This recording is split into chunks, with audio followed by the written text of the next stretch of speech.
Revelation chapter 22 verse 11 and 12.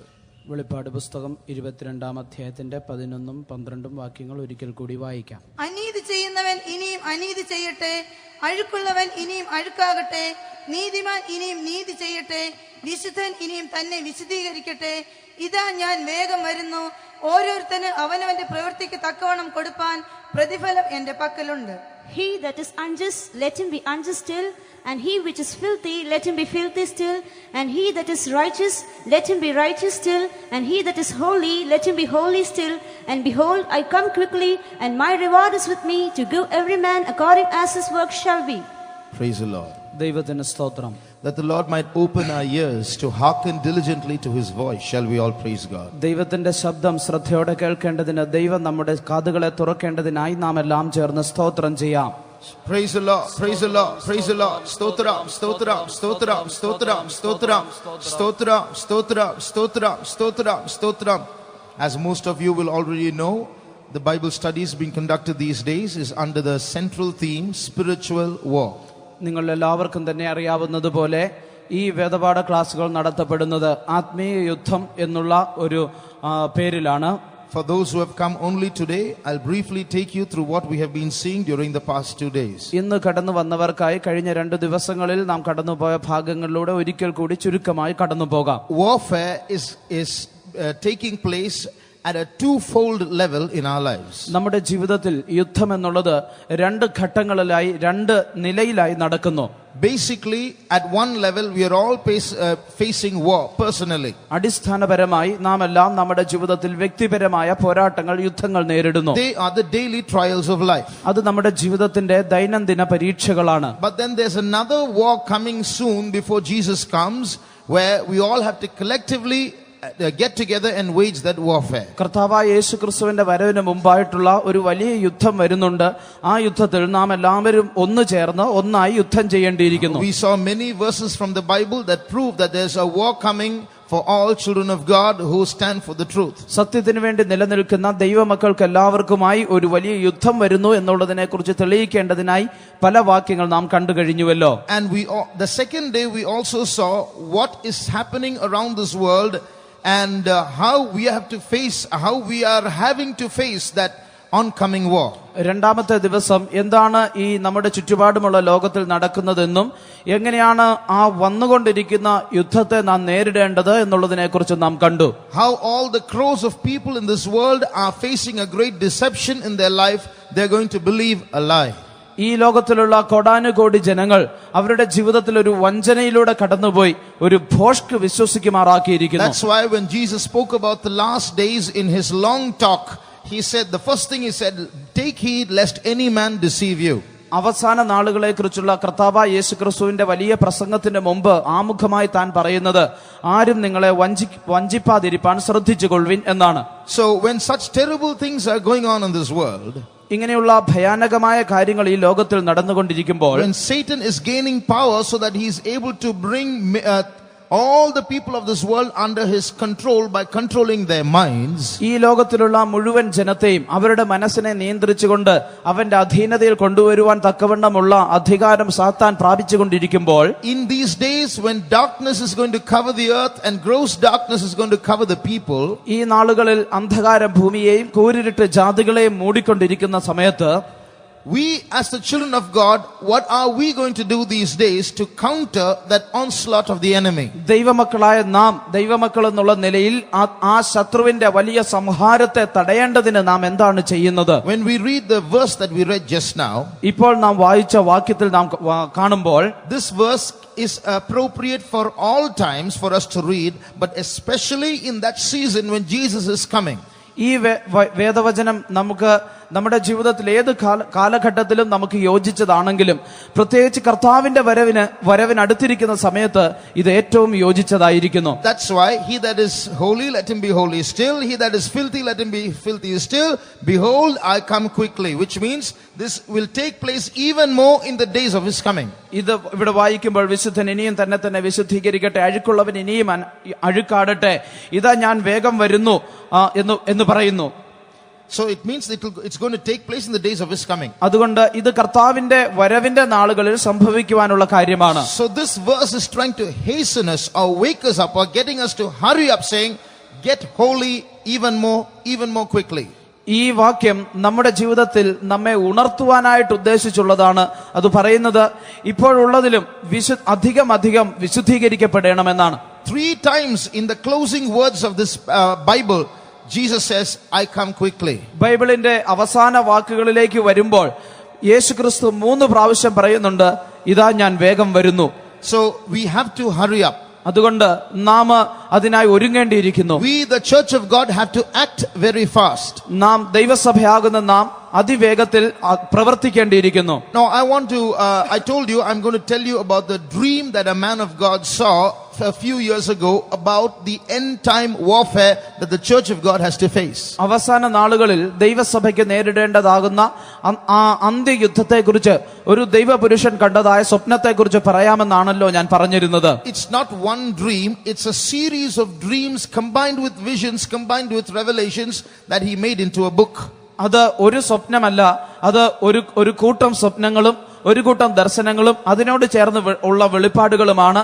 താൻ അതിനെ ഒരു പുസ്തകമാക്കി മാറ്റിയിരിക്കുന്നു. That's the cover of the book that you see here, The Final Quest, written by a man called Rick Joyner.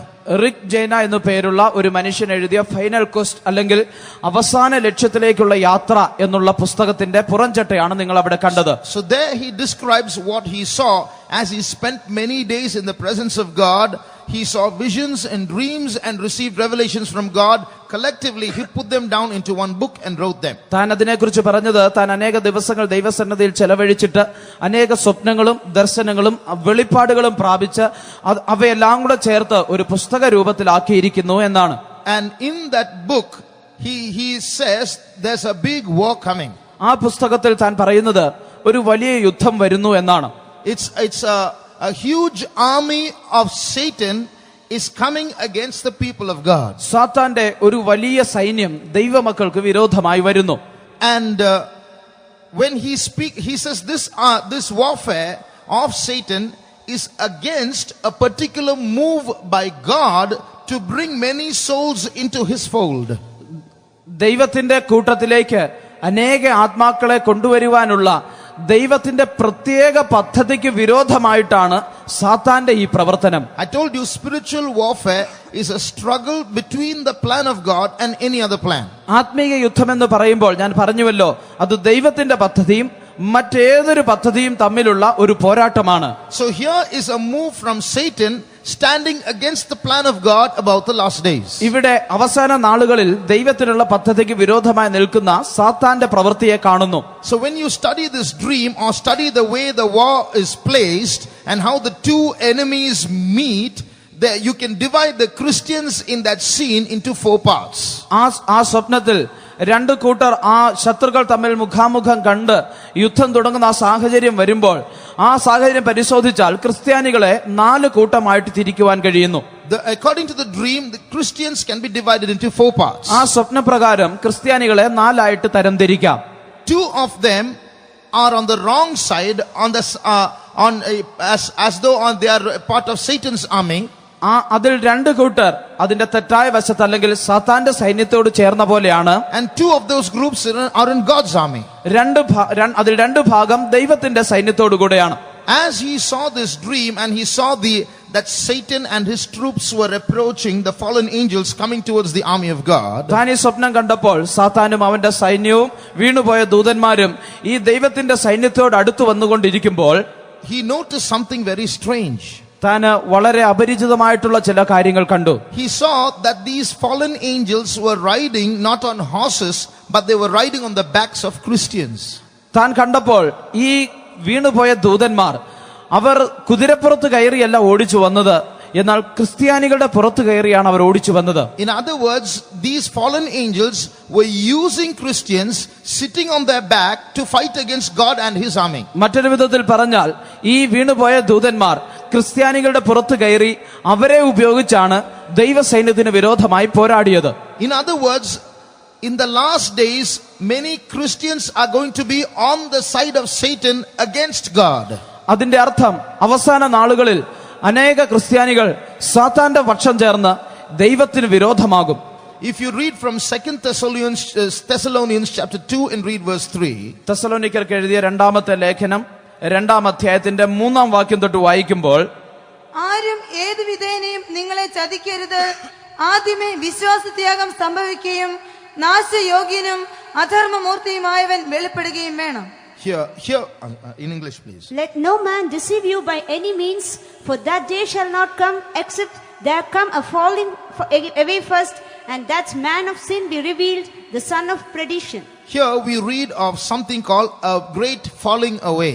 ഇവിടെ നാം വായിക്കുമ്പോൾ വീണുപോകുന്ന വിശ്വാസത്യാഗത്തിന്റെ അനുഭവത്തെ കുറിച്ച് എഴുതിയിരിക്കുന്നു. Which means many people are going to fall away in the sense that they are going to join the side of Satan and be used by Satan against God. ഇവിടെ അനേകർ വീണുപോകും, അല്ലെ വിശ്വാസത്യാഗം സംഭവിക്കുമെന്ന് പറയുമ്പോൾ അനേകർ സാത്താന്റെ പക്ഷം ചേർന്ന് ദൈവത്തിന് വിരോധമായി തീരും എന്നാണ്. Now you look at this, the people of the Council of Foreign Relations that I spoke of yesterday. ഇന്നലെ ഞാൻ പറഞ്ഞതായ വിദേശകാര്യ കാര്യങ്ങളുടെ സംഘടനയിലുള്ള മനുഷ്യരുടെ പടം നോക്കുക. One man's name is John. ഒരാളുടെ പേര് ജോൺ എന്നാണ്. Another man's name is Joseph. മറ്റൊരാളുടെ പേര് ജോസഫ് എന്നാണ്. Another man's name is Christopher. മറ്റൊരാളുടെ പേര് ക്രിസ്റ്റഫർ എന്നാണ്. And you have Thompson. അവിടെ തോംസൺ ഉണ്ട്. So all of them have Christian names. അവർക്കെല്ലാം ക്രിസ്തീയ പേരാണുള്ളത്. But they are part of that small group of people who are taking measures to control this whole world. എന്നാൽ അവർ ഈ മുഴു ലോകത്തെ നിയന്ത്രിക്കുവാനുള്ള കാര്യങ്ങൾ ഒരുക്കിക്കൊണ്ടിരിക്കുന്ന ചെറിയ കൂട്ടം ജനത്തിന്റെ ഭാഗമാണ്. They are all promoters of the one world government. ഏക ലോക ഗവൺമെന്റിന്റെ അതിനെ ഉയർത്തിപ്പിടിക്കുന്നവരാണ് ഇവർ ഓരോരുത്തരും. In other words, when that one world tyrant or ruler or dictator comes to rule the world, these people are going to join him. മറ്റൊരു വിധത്തിൽ പറഞ്ഞാൽ ഈ ലോകം മുഴുവൻ ഭരിക്കേണ്ടതിന് ഒരു ഏകാധിപതി വരുമ്പോൾ ഈ മനുഷ്യർ അവനോട് ചേരുവാൻ പോകുന്നു. So here is a group of Christians who are joining the enemy against the army of God. ഇവിടെ ശത്രുവിന്റെ പക്ഷം ചേർന്ന് ദൈവത്തിന്റെ സൈന്യത്തിന് വിരോധമായി തീരുന്ന ഒരു കൂട്ടം ക്രിസ്ത്യാനികളെ കാണാം. Consider some more names. ചില പേരുകൾ കൂടി നമുക്ക് നോക്കാം. Charles Darwin. He was a Christian. താൻ ഒരു ക്രിസ്ത്യാനിയായിരുന്നു. And his wife was a Christian. തന്റെ ഭാര്യയും ഒരു ക്രിസ്ത്യാനിയായിരുന്നു. But when his 9-year-old daughter died, her name was Annie. When she died, എന്നാൽ തന്റെ 9 വയസ്സുള്ള ആനി എന്നു പേരുള്ള തന്റെ മകൾ മരിച്ചപ്പോൾ he fell away from the faith.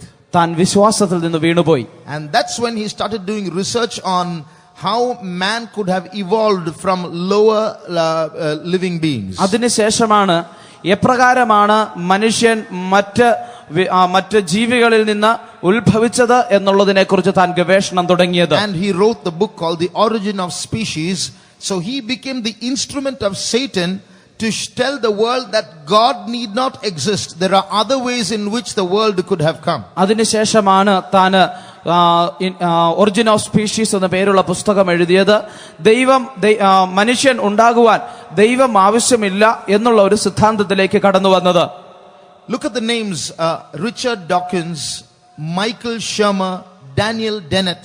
These are all names of atheists who stand and debate with Christians to try to prove that there is no God.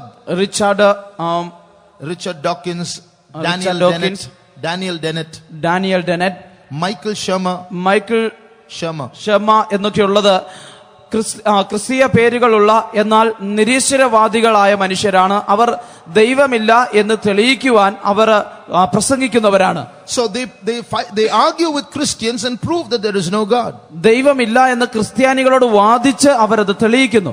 So it's not just falling away, it's joining the side of the adversary. Satan is sitting on their backs and fighting against the army of God. അത് നോക്കുമ്പോൾ വെറുതെ വീണു പോകുക എന്നുള്ള അവസ്ഥയല്ല. അവർ ശത്രുവിന്റെ പക്ഷം ചേരുന്നു, അല്ലെങ്കിൽ സാത്താൻ അവരുടെ പുറത്തിരുന്ന് അവരെയാണ് ഓടിച്ചുകൊണ്ടുവരുന്നത്. On the 28th of June 2006, 2006 June 28-ാം തീയതി Barack Obama made a statement in a speech. Barack Obama താൻ തന്റെ പ്രസംഗത്തിൽ ഒരു പ്രസ്താവന നടത്തി. He said, "We are no longer a Christian nation." നാം ഇനി മുതൽ ഒരു ക്രിസ്തീയ രാജ്യമല്ല. So America is no longer a Christian nation. America ഇപ്പോൾ ഒരു ക്രിസ്തീയ രാജ്യമല്ല. Do you know England is not a Christian country? England ഇപ്പോൾ ഒരു ക്രിസ്തീയ രാജ്യമല്ല. These were Christian nations but no longer Christian. എന്നാൽ ഇവ ഒരു കാലത്ത് ക്രിസ്തീയ രാജ്യങ്ങളായിരുന്നു, ഇപ്പോഴങ്ങനെയല്ല. If you stand on the road in England and preach about Jesus, they will accuse you of preaching hatred. ഇംഗ്ലണ്ടിലെ ഒരു തെരുവിൽ നിന്നുകൊണ്ട് യേശുവിനെ കുറിച്ച് നിങ്ങൾ പ്രസംഗിക്കുന്നുവെങ്കിൽ നിങ്ങൾ വെറുപ്പ് പ്രസംഗിക്കുന്നു എന്ന് അവർ നിങ്ങളുടെ മേൽ കുറ്റം ആരോപിക്കും. You know why? എന്തുകൊണ്ടെന്നറിയുമോ? Because everything is one. We are all the same. Every religion is the same. There's nothing called the truth. So if you stand and say Jesus is the way, the truth and the life and there is no other way, you are dividing human beings. So you are preaching hatred amongst human beings. നാമെല്ലാം ഒന്നാണ്, പ്രത്യേക മതങ്ങളൊന്നുമില്ല, നാമെല്ലാം ഒന്നാണ്, ഇതാണ് സത്യം എന്ന് പറഞ്ഞ പ്രത്യേക വഴിയൊന്നുമില്ല. എന്നാൽ നിങ്ങൾ നിന്നുകൊണ്ട് യേശുവാണ് വഴിയും സത്യവും ജീവനും എന്ന് പ്രസംഗിക്കുമ്പോൾ അതിന്റെ അർത്ഥം നിങ്ങൾ ജനത്തിനിടയിൽ ഭിന്നത നിങ്ങൾ പ്രസംഗിക്കുകയാണ്, അതായത് വെറുപ്പ് നിങ്ങൾ സൃഷ്ടിക്കുകയാണ് എന്നാണ്. In other words, when the whole world is trying to preach a one word, bring a one world religion, one world government, world peace, world unity, you are saying no, that's not the way. Jesus is the way. It means you are dividing. മുഴു ലോകവും ഒന്നു ചേർന്ന് ഒരു ഏകലോക സംവിധാനത്തിന്, അങ്ങനെയുള്ള ഒരു ഏകലോക മതത്തിന് വേണ്ടി പരിശ്രമിച്ചുകൊണ്ടിരിക്കുമ്പോൾ ഇപ്പോൾ നിങ്ങൾ നിന്നുകൊണ്ട് അങ്ങനെയല്ല, ഇതാണ് ശരിയായ വഴി, സത്യം ഇതാണ് എന്ന് പറയുമ്പോൾ അതിന്റെ അർത്ഥം നിങ്ങൾ ഭിന്നത പ്രസംഗിക്കുന്നവരാണ്, പക പ്രചരിപ്പിക്കുന്നവരാണ്. So as the Bible has predicted and as this man of God saw in his dream, the adversary is sitting on the backs of many Christians to work against the truth of God. വേദപുസ്തകം പ്രവചിച്ചതുപോലെ ഈ ദൈവപുരുഷൻ കണ്ടതുപോലെ ശത്രു മനുഷ്യരുടെ പുറത്ത് കയറി ദൈവത്തിന് വിരോധമായി പ്രവർത്തിക്കുന്നു. Then he saw another group of people. താൻ അതിനുശേഷം മറ്റൊരു കൂട്ടം മനുഷ്യരെ കണ്ടു. Behind, as the second part of the army, he saw in the rear part of Satan's army many Christians were prisoners. They were all bound and chained and being carried in the rear part of the army of Satan. സാത്താന്റെ സൈന്യത്തിന്റെ പിൻഭാഗത്ത് നോക്കുമ്പോൾ അനേക ക്രിസ്ത്യാനികളെ ബന്ധിച്ച് ആ സൈന്യത്തിന്റെ പുറകെ കൊണ്ടുവരുന്നതായിട്ട് കണ്ടു. Once upon a time they were part of the army of God, but they got captured and they got bound, and now they are on the side of the army. They are bound and being taken in the army of Satan. ഒരിക്കൽ അവർ ദൈവത്തിന്റെ സൈന്യത്തിലായിരുന്നു, എന്നാൽ അവർ കീഴടക്കപ്പെട്ട് അവർ ബന്ധിക്കപ്പെട്ട് ഇപ്പോൾ സാത്താന്റെ സൈന്യത്തോട് ചേർന്ന് അതിന്റെ പിൻഭാഗത്തായി അവനോട് കൂടെ കൊണ്ടുവരികയാണ്. Now Satan is not sitting on their backs and using them. സാത്താൻ അവരുടെ പുറത്ത് കയറിയിരുന്ന് അവരെ ഉപയോഗിക്കുന്നില്ല. So these people are not anti-Christian. ഈ മനുഷ്യർ ക്രിസ്ത്യാനികൾക്കെതിരായുള്ളവരല്ല. But somehow they have allowed Satan to take their souls and bind them. So they are now slaves to certain kinds of sins in their lives. ഈ മനുഷ്യർ സാത്താന് അവരുടെ ജീവിതത്തിൽ അവരുടെ ആത്മാവിനെ പിടിച്ചടക്കിയിട്ട് അവരെ നിയന്ത്രിക്കുവാൻ, അല്ല അവരെ അധീനതയിലേക്ക് കൊണ്ടുവരുവാൻ അനുവദിച്ച് ഇപ്പോൾ ചില പാപങ്ങളാൽ ബന്ധിക്കപ്പെട്ട അവസ്ഥയിൽ കാണപ്പെടുന്നു. These are people who once upon a time were children of God but now have gone into backsliding in their lives. ഇവർ ഒരിക്കൽ ദൈവത്തിന്റെ മക്കളായിരുന്നവരാണ്, എന്നാൽ ഇപ്പോൾ പിന്മാറ്റത്തിലേക്ക് പോയിരിക്കുന്നു. They may be going to church, they may not be going to church, but they are slaves to certain sins. അവർ ഒരുപക്ഷെ സഭയിൽ പോകുന്നുണ്ടായിരിക്കാം, ഇല്ലായിരിക്കാം, എങ്ങനെയും അവർ ചില പാപങ്ങൾക്ക് അടിമകളായിരിക്കുന്നു. So in that state they are not able to worship God properly. They are not able to have a clean conscience before God, and they have been bound by the adversary.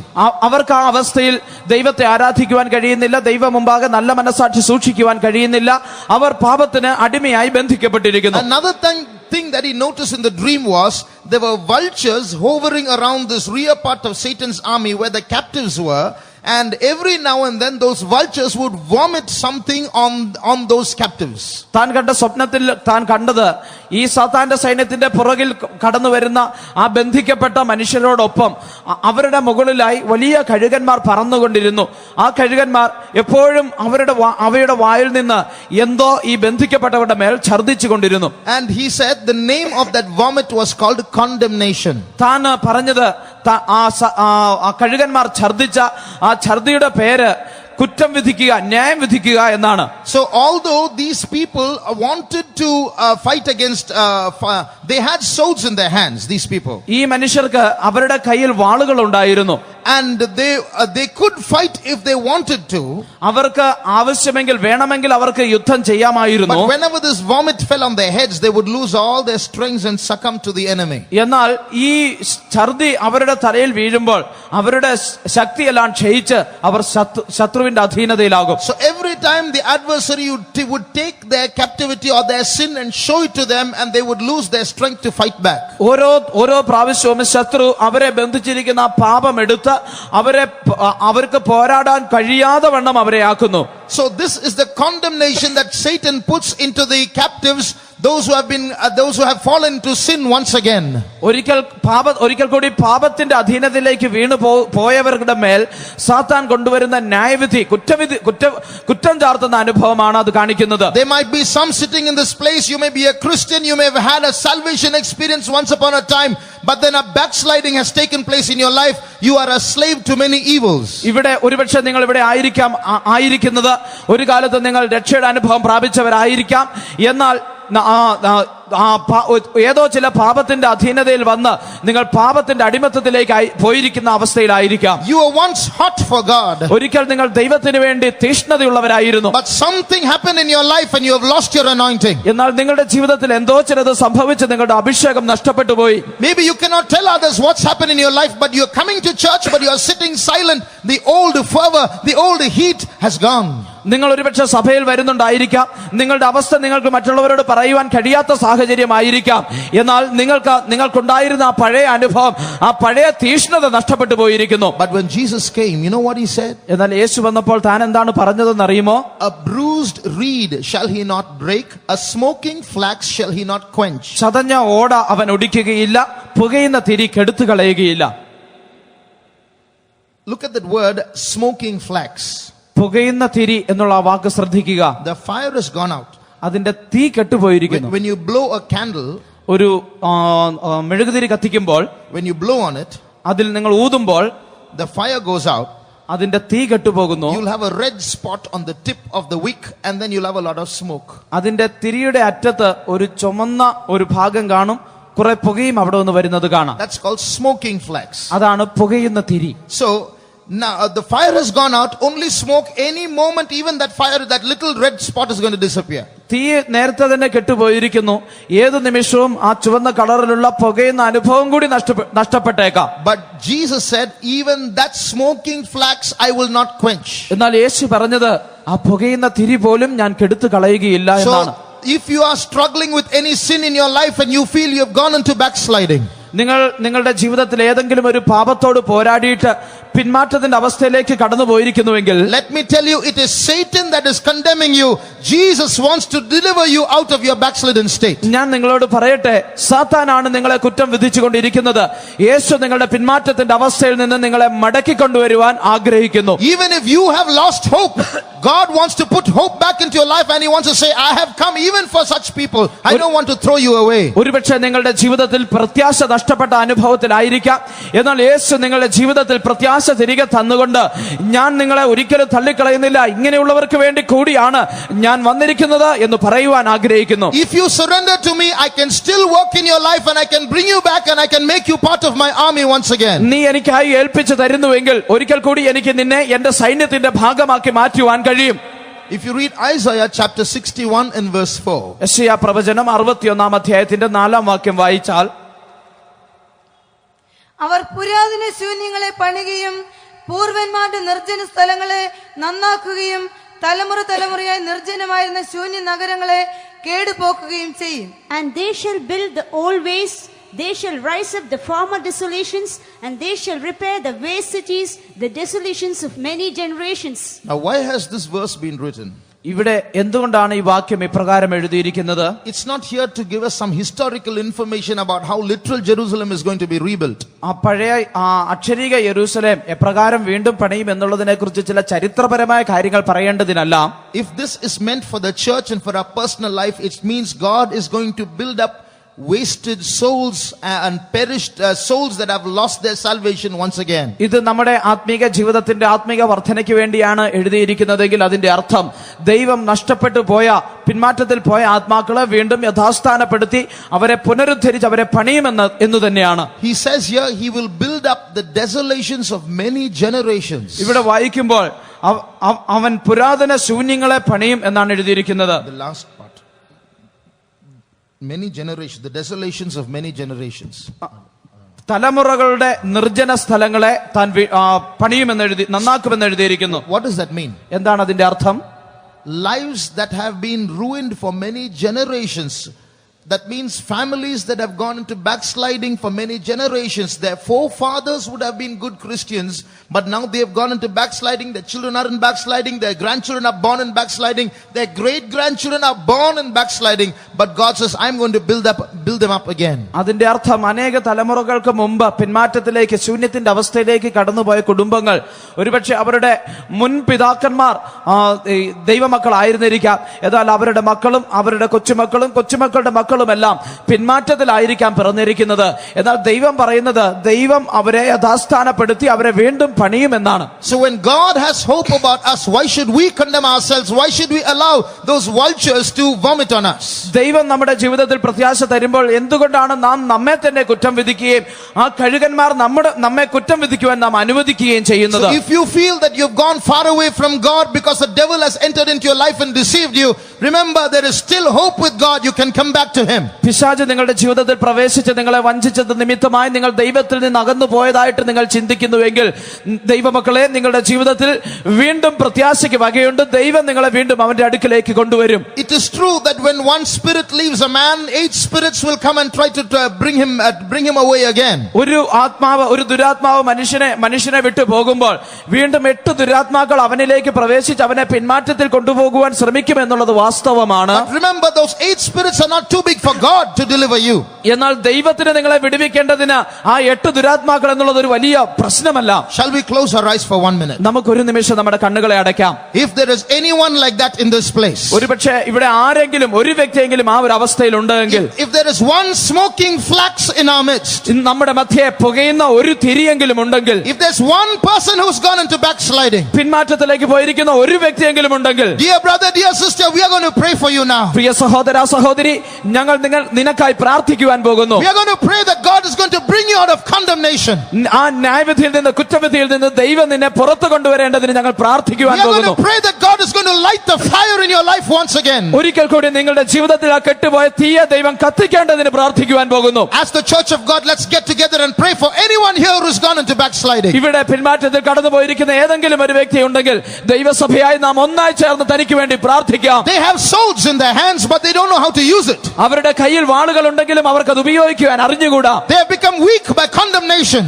കുറ്റവിധിയാൽ our ബലഹീനരായി But തീർന്നിരിക്കുന്നു. the Lord should bring them out of condemnation. എന്നാൽ ദൈവം അവരെ ആ കുറ്റവിധിയിൽ നിന്ന് അവരെ വിടുവിച്ചു The കൊണ്ടുവരണം. Lord should help them to join the army of God once again. ഒരിക്കൽ കൂടി ദൈവത്തിന്റെ സൈന്യത്തോട് ചേരുവാൻ ദൈവം അവരെ സഹായിക്കണം. 1 minute, shall we lift up our voices and start praying for them? ഒരു നിമിഷം നമ്മുടെ ശബ്ദമുയർത്തി നമുക്ക് അവർക്ക് വേണ്ടി പ്രാർത്ഥിക്കാം. Maybe they have not come here. ഒരുപക്ഷെ അവരിവിടെ വന്നിട്ടില്ലായിരിക്കാം. Maybe they are not coming to this meeting. ഒരുപക്ഷെ അവർ ഈ കൂട്ടത്തിന് വന്നിട്ടില്ലായിരിക്കാം. Maybe they have lost interest in these meetings. ഒരുപക്ഷെ ഇങ്ങനെയുള്ള കൂട്ടങ്ങൾക്ക് അവരുടെ ആഗ്രഹം നഷ്ടപ്പെട്ടു പോയിരിക്കാം. But the Lord has not lost interest in them. എന്നാൽ ദൈവത്തിന് അവരിലുള്ള താല്പര്യം നഷ്ടപ്പെട്ടിട്ടില്ല. He who goes after the lost sheep is going after them now. അവസാനം നഷ്ടപ്പെട്ടു പോയ ആടിനെ തേടി പോകുന്ന യേശു അവരുടെ പിന്നാലെ പോകുന്നു. Now as we pray, നാം ഇപ്പോൾ പ്രാർത്ഥിക്കുമ്പോൾ believe that the power of God is going to touch them wherever they are. അവരെവിടെയാണെങ്കിലും ദൈവത്തിന്റെ ശക്തി അവരെ സന്ദർശിക്കുമെന്ന് നാം വിശ്വസിക്കുക. So let us pray with faith. നമുക്ക് വിശ്വാസത്തോടെ പ്രാർത്ഥിക്കാം. All those 8 spirits that are binding them should be bound in Jesus' name. അവരെ ബന്ധിച്ചിരിക്കുന്ന ആ 8 ദുരാത്മാക്കളെ യേശുവിന്റെ നാമത്തിൽ ബന്ധിക്കണം. That smoking flax should start burning once again in Jesus' name. ആ പുകയുന്ന തിരി യേശുവിന്റെ നാമത്തിൽ ഒരിക്കൽ കൂടി ജ്വലിക്കുവാനിടയാകണം. Let's lift up our voices and pray. നമ്മുടെ ശബ്ദമുയർത്തി നമുക്ക് പ്രാർത്ഥിക്കാം. Mighty God, sweet Savior, we pray, oh Lord, that your fire might come down and descend upon them once again, oh God, so that they might be pulled out from darkness and be brought to light once again, oh God. Thank you, Savior. Thank you, Savior. Mighty God, send forth thy power, send forth thy word, send forth thy fire, and bring them, oh Lord, into this marvelous light once again. Glorify thy name, oh God. Glorify thy name. Praise you, Jesus. We praise you. We praise you. When I was ministering in a particular church, ഞാനൊരു പ്രത്യേക സഭയിൽ ശുശ്രൂഷ ചെയ്യുമ്പോൾ I asked some people there to take an account of all those who have stopped coming to church. സഭയിൽ വരുന്നത് നിർത്തിക്കളഞ്ഞവരുടെ എണ്ണമെടുക്കുവാൻ ഞാൻ അവരോട് ആവശ്യപ്പെട്ടു. When they took the account, അത് അവരുടെ എണ്ണമെടുത്തപ്പോൾ there were enough people who were not coming to church. If they came, they would themselves fill the church. ആ സഭയ്ക്ക് വരുന്നത് നിർത്തിക്കളഞ്ഞ ആ മനുഷ്യരുടെ എണ്ണം മാത്രം മതി സഭ ആ hall നിറയ്ക്കുവാനായിട്ട്.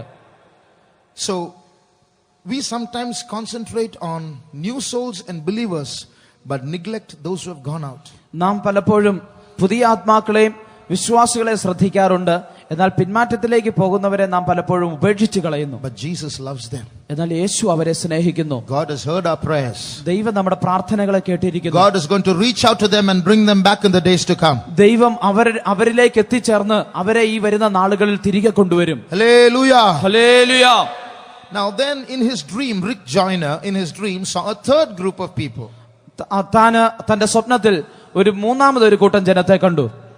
They are part of God's army. അവർ ദൈവത്തിന്റെ സൈന്യത്തിന്റെ ഭാഗമാണ്. But they don't realize they are in an army. എന്നാൽ അവർ ഒരു സൈന്യത്തിലാണ് എന്ന് അവർ മനസ്സിലാക്കുന്നില്ല. They are in the army, but they don't have weapons in their hands. അവർ സൈന്യത്തിലാണെങ്കിലും അവരുടെ കരങ്ങളിൽ അവർക്ക് ആയുധമില്ല. They are going about from place to place, from house to house, from tent to tent, and they're just having fun, laughing, joking. That's the pleasure-loving people. അവര് ഒരു സ്ഥലത്ത് നിന്ന് മറ്റൊരു സ്ഥലത്തേക്കും, ഒരു ഭവനത്തിൽ നിന്ന് മറ്റൊരു ഭവനത്തിലേക്കും, ഒരു കൂടാരത്തിൽ നിന്ന് മറ്റൊരു കൂടാരത്തിലേക്കും പോകുന്നു. അവർ സംസാരിക്കുന്നു, ചിരിക്കുന്നു, തമാശ പറയുന്നു.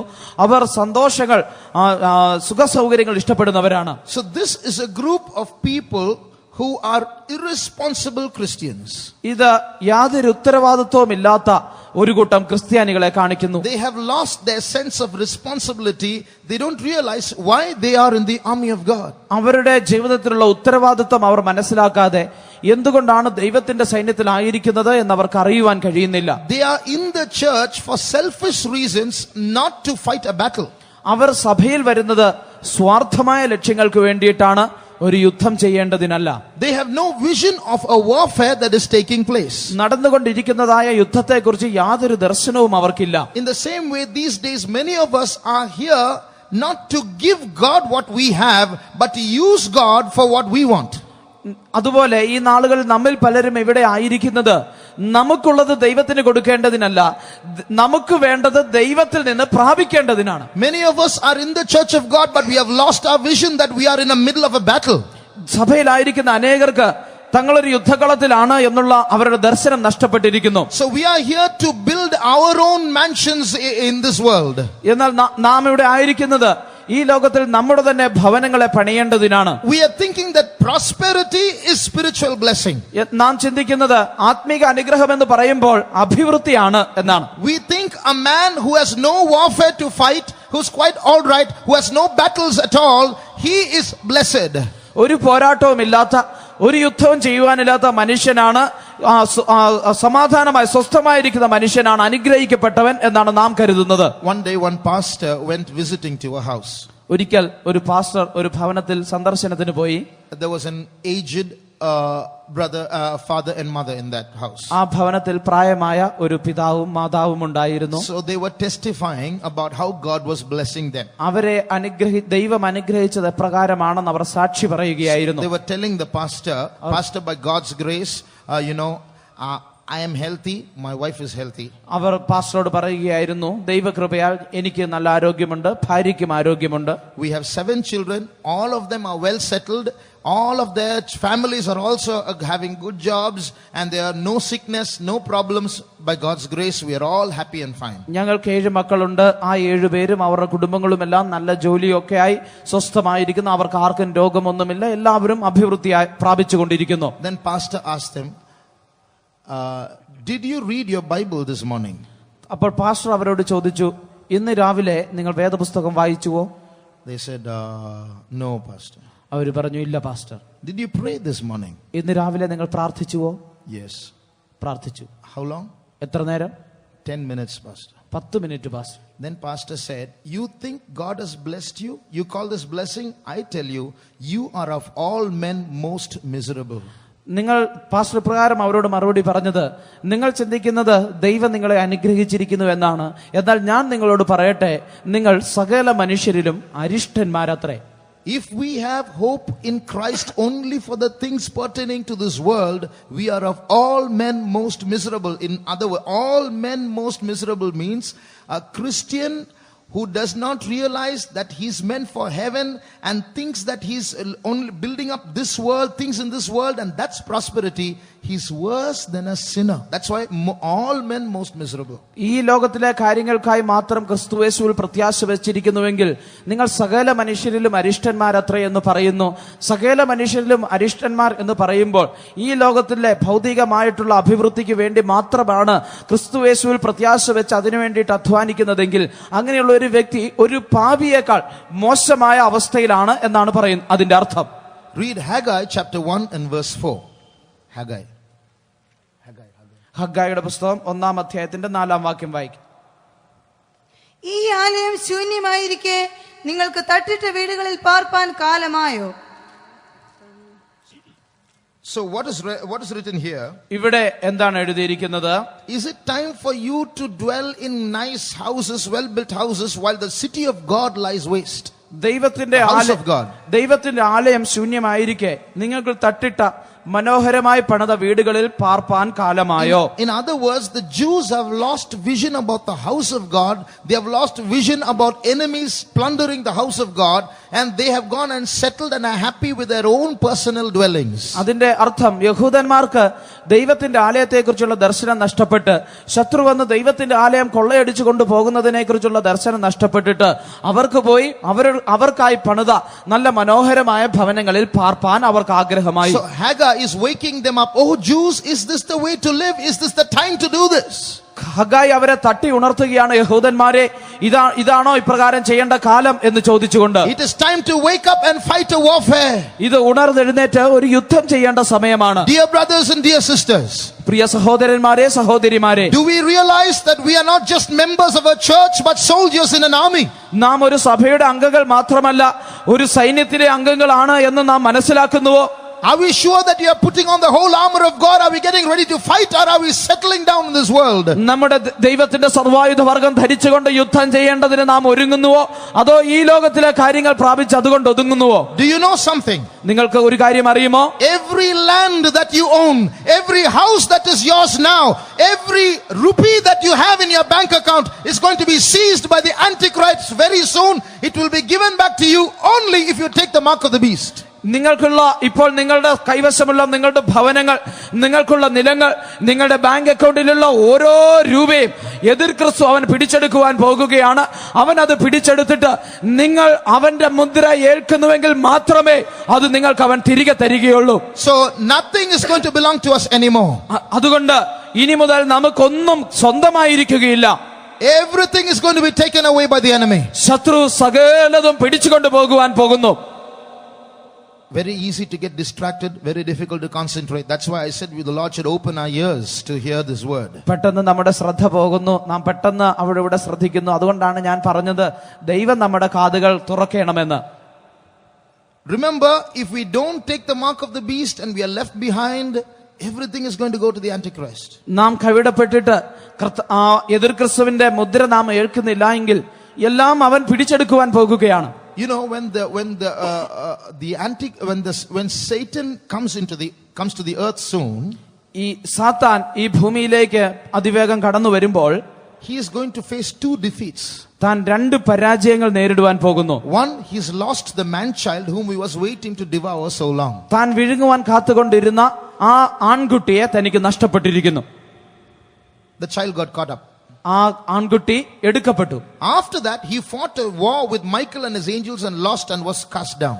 അതിനുശേഷം മിഖായേലും ദൂതന്മാരുമായിട്ട് അവൻ യുദ്ധം ചെയ്തു, എന്നാൽ അവനെ താഴേക്ക് തള്ളിക്കളഞ്ഞു. Two successive defeats and he's cast down. He's very angry.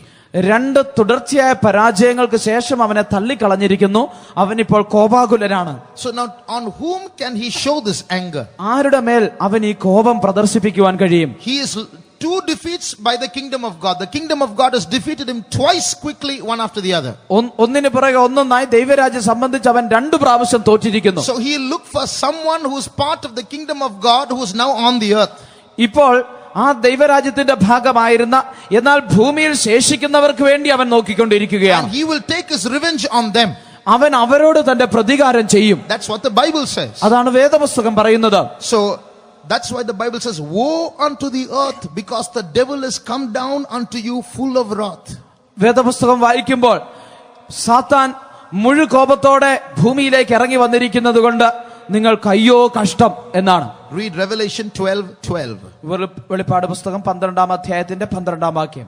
ആകയാൽ സ്വർഗവും അതിൽ വസിക്കുന്നവരുമായുള്ളവരെ ആനന്ദിപ്പിൻ, ഭൂമിക്കും സമുദ്രത്തിനും അയ്യോ കഷ്ടം, പിശാച് തനിക്ക് അല്പകാലമേ ഉള്ളൂ എന്നറിഞ്ഞ് മഹാക്രോധത്തോടെ നിങ്ങളുടെ അടുക്കൽ ഇറങ്ങി വന്നിരിക്കുന്നു. Therefore rejoice, ye heavens, and ye that dwell in them.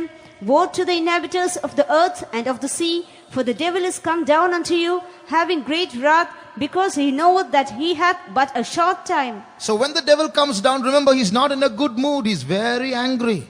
സാത്താൻ ഭൂമിയിലേക്ക് ഇറങ്ങി വരുമ്പോൾ അവൻ നല്ല മൂഡിലല്ല ഇറങ്ങി വരുന്നത്, അവൻ മഹാക്രോധത്തോടെയാണ് വരുന്നത്. And the next verse says, when he saw that he was cast down, the first thing he does is go after the woman who was left behind. അടുത്ത വാക്യത്തിൽ വായിക്കുമ്പോൾ തന്നെ തള്ളിക്കളഞ്ഞു എന്ന് കണ്ടപ്പോൾ അവൻ ആദ്യം ചെയ്യുന്നത് ആ സ്ത്രീയുടെ പുറകെ പോകുകയാണ്.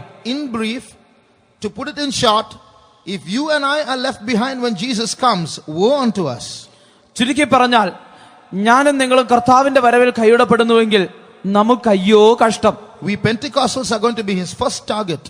പെന്തക്കോസ്തുകാരാണ് അവന്റെ ആദ്യ ലക്ഷ്യമായി തീരുവാൻ പോകുന്നത്. So it's very important that we be part of God's army and wake up to realize that we have to fight our battles well right now. അതുകൊണ്ട് ദൈവത്തിന്റെ സൈന്യത്തിന്റെ ഭാഗമായി തീർന്നുകൊണ്ട് ഇപ്പോൾ ഉണർന്നെഴുന്നേറ്റ് ദൈവത്തിന്റെ യുദ്ധം ചെയ്തുകൊണ്ടിരിക്കുക എന്നുള്ളത് നമ്മെ സംബന്ധിച്ച് ഏറ്റവും പ്രാധാന്യമേറിയതാണ്. Remember the warning that Mordecai gave Esther. Mordecai എസ്തേറിന് നൽകിയ ആ മുന്നറിയിപ്പ് നാം ശ്രദ്ധിക്കണം. Esther, remember, just because you're sitting in a palace, do not think that you are safe there. എസ്തേറെ, നീ ഒരു രാജകൊട്ടാരത്തിൽ ഇരിക്കുന്നത് കൊണ്ട് നീ അവിടെ സുരക്ഷിതയാണ് എന്ന് നീ ചിന്തിക്കരുത്. If you do not take the risk to go and speak to the king now, ഇപ്പോൾ പോയി രാജാവിനോട് സംസാരിക്കുവാനുള്ള ആ സാഹചര്യം നീ എടുക്കുന്നില്ല എങ്കിൽ salvation will come for the Jews from somewhere else. യഹൂദന്മാർക്ക് മറ്റെവിടെ നിന്നെങ്കിലും രക്ഷ വരും. But he doesn't stop there. എന്നാൽ അവൻ അതുകൊണ്ട് നിർത്തിയില്ല. But you, Esther, you might sit in a palace, but you and your house will be destroyed. താൻ പറയുകയാണ്, എസ്തേറെ, നീ ഒരുപക്ഷെ രാജകൊട്ടാരത്തിലായിരിക്കാം ഇരിക്കുന്നത്, എന്നാൽ നീയും നിന്റെ പിതൃഭവനവും നശിച്ചു പോകും. So it's not safe to not to fight. യുദ്ധം ചെയ്യാതിരിക്കുന്നത് സുരക്ഷിതമല്ല. We have to get up as God's army and fight. നാം ദൈവത്തിന്റെ സൈന്യമായി ഉണർന്നെഴുന്നേറ്റ് യുദ്ധം ചെയ്യണം. Because whether we like it or not, Satan is going to fight against us. നാം ഇഷ്ടപ്പെട്ടാലും ഇല്ലെങ്കിലും സാത്താൻ നമുക്കെതിരെ യുദ്ധം ചെയ്യുവാൻ പോകുന്നു. Then there is a fourth group. ഒരു നാലാമതൊരു കൂട്ടരുണ്ട്. They are the real warriors. അവരാണ് യഥാർത്ഥ പോരാളികൾ. In this dream that Rick Joyner saw, he saw this fourth group in the forefront of God's army. ഈ റിക് ജോയ്നർ എന്നുള്ള വ്യക്തി കണ്ടതായ സ്വപ്നത്തിൽ ഈ നാലാമത്തെ കൂട്ടർ ദൈവത്തിന്റെ സൈന്യത്തിന്റെ ഏറ്റവും മുൻഭാഗത്താണ്. But he saw even in that army there were so many things that were sad seeing it. എന്നാൽ ആ സൈന്യത്തിലും ദുഃഖകരമായ പല കാര്യങ്ങൾ താൻ കാണുകയുണ്ടായി. One is the army was very small. ഒന്ന്, ആ സൈന്യം വളരെ ചുരുക്കമായിരുന്നു. Another thing that he saw is many did not have any armor at all.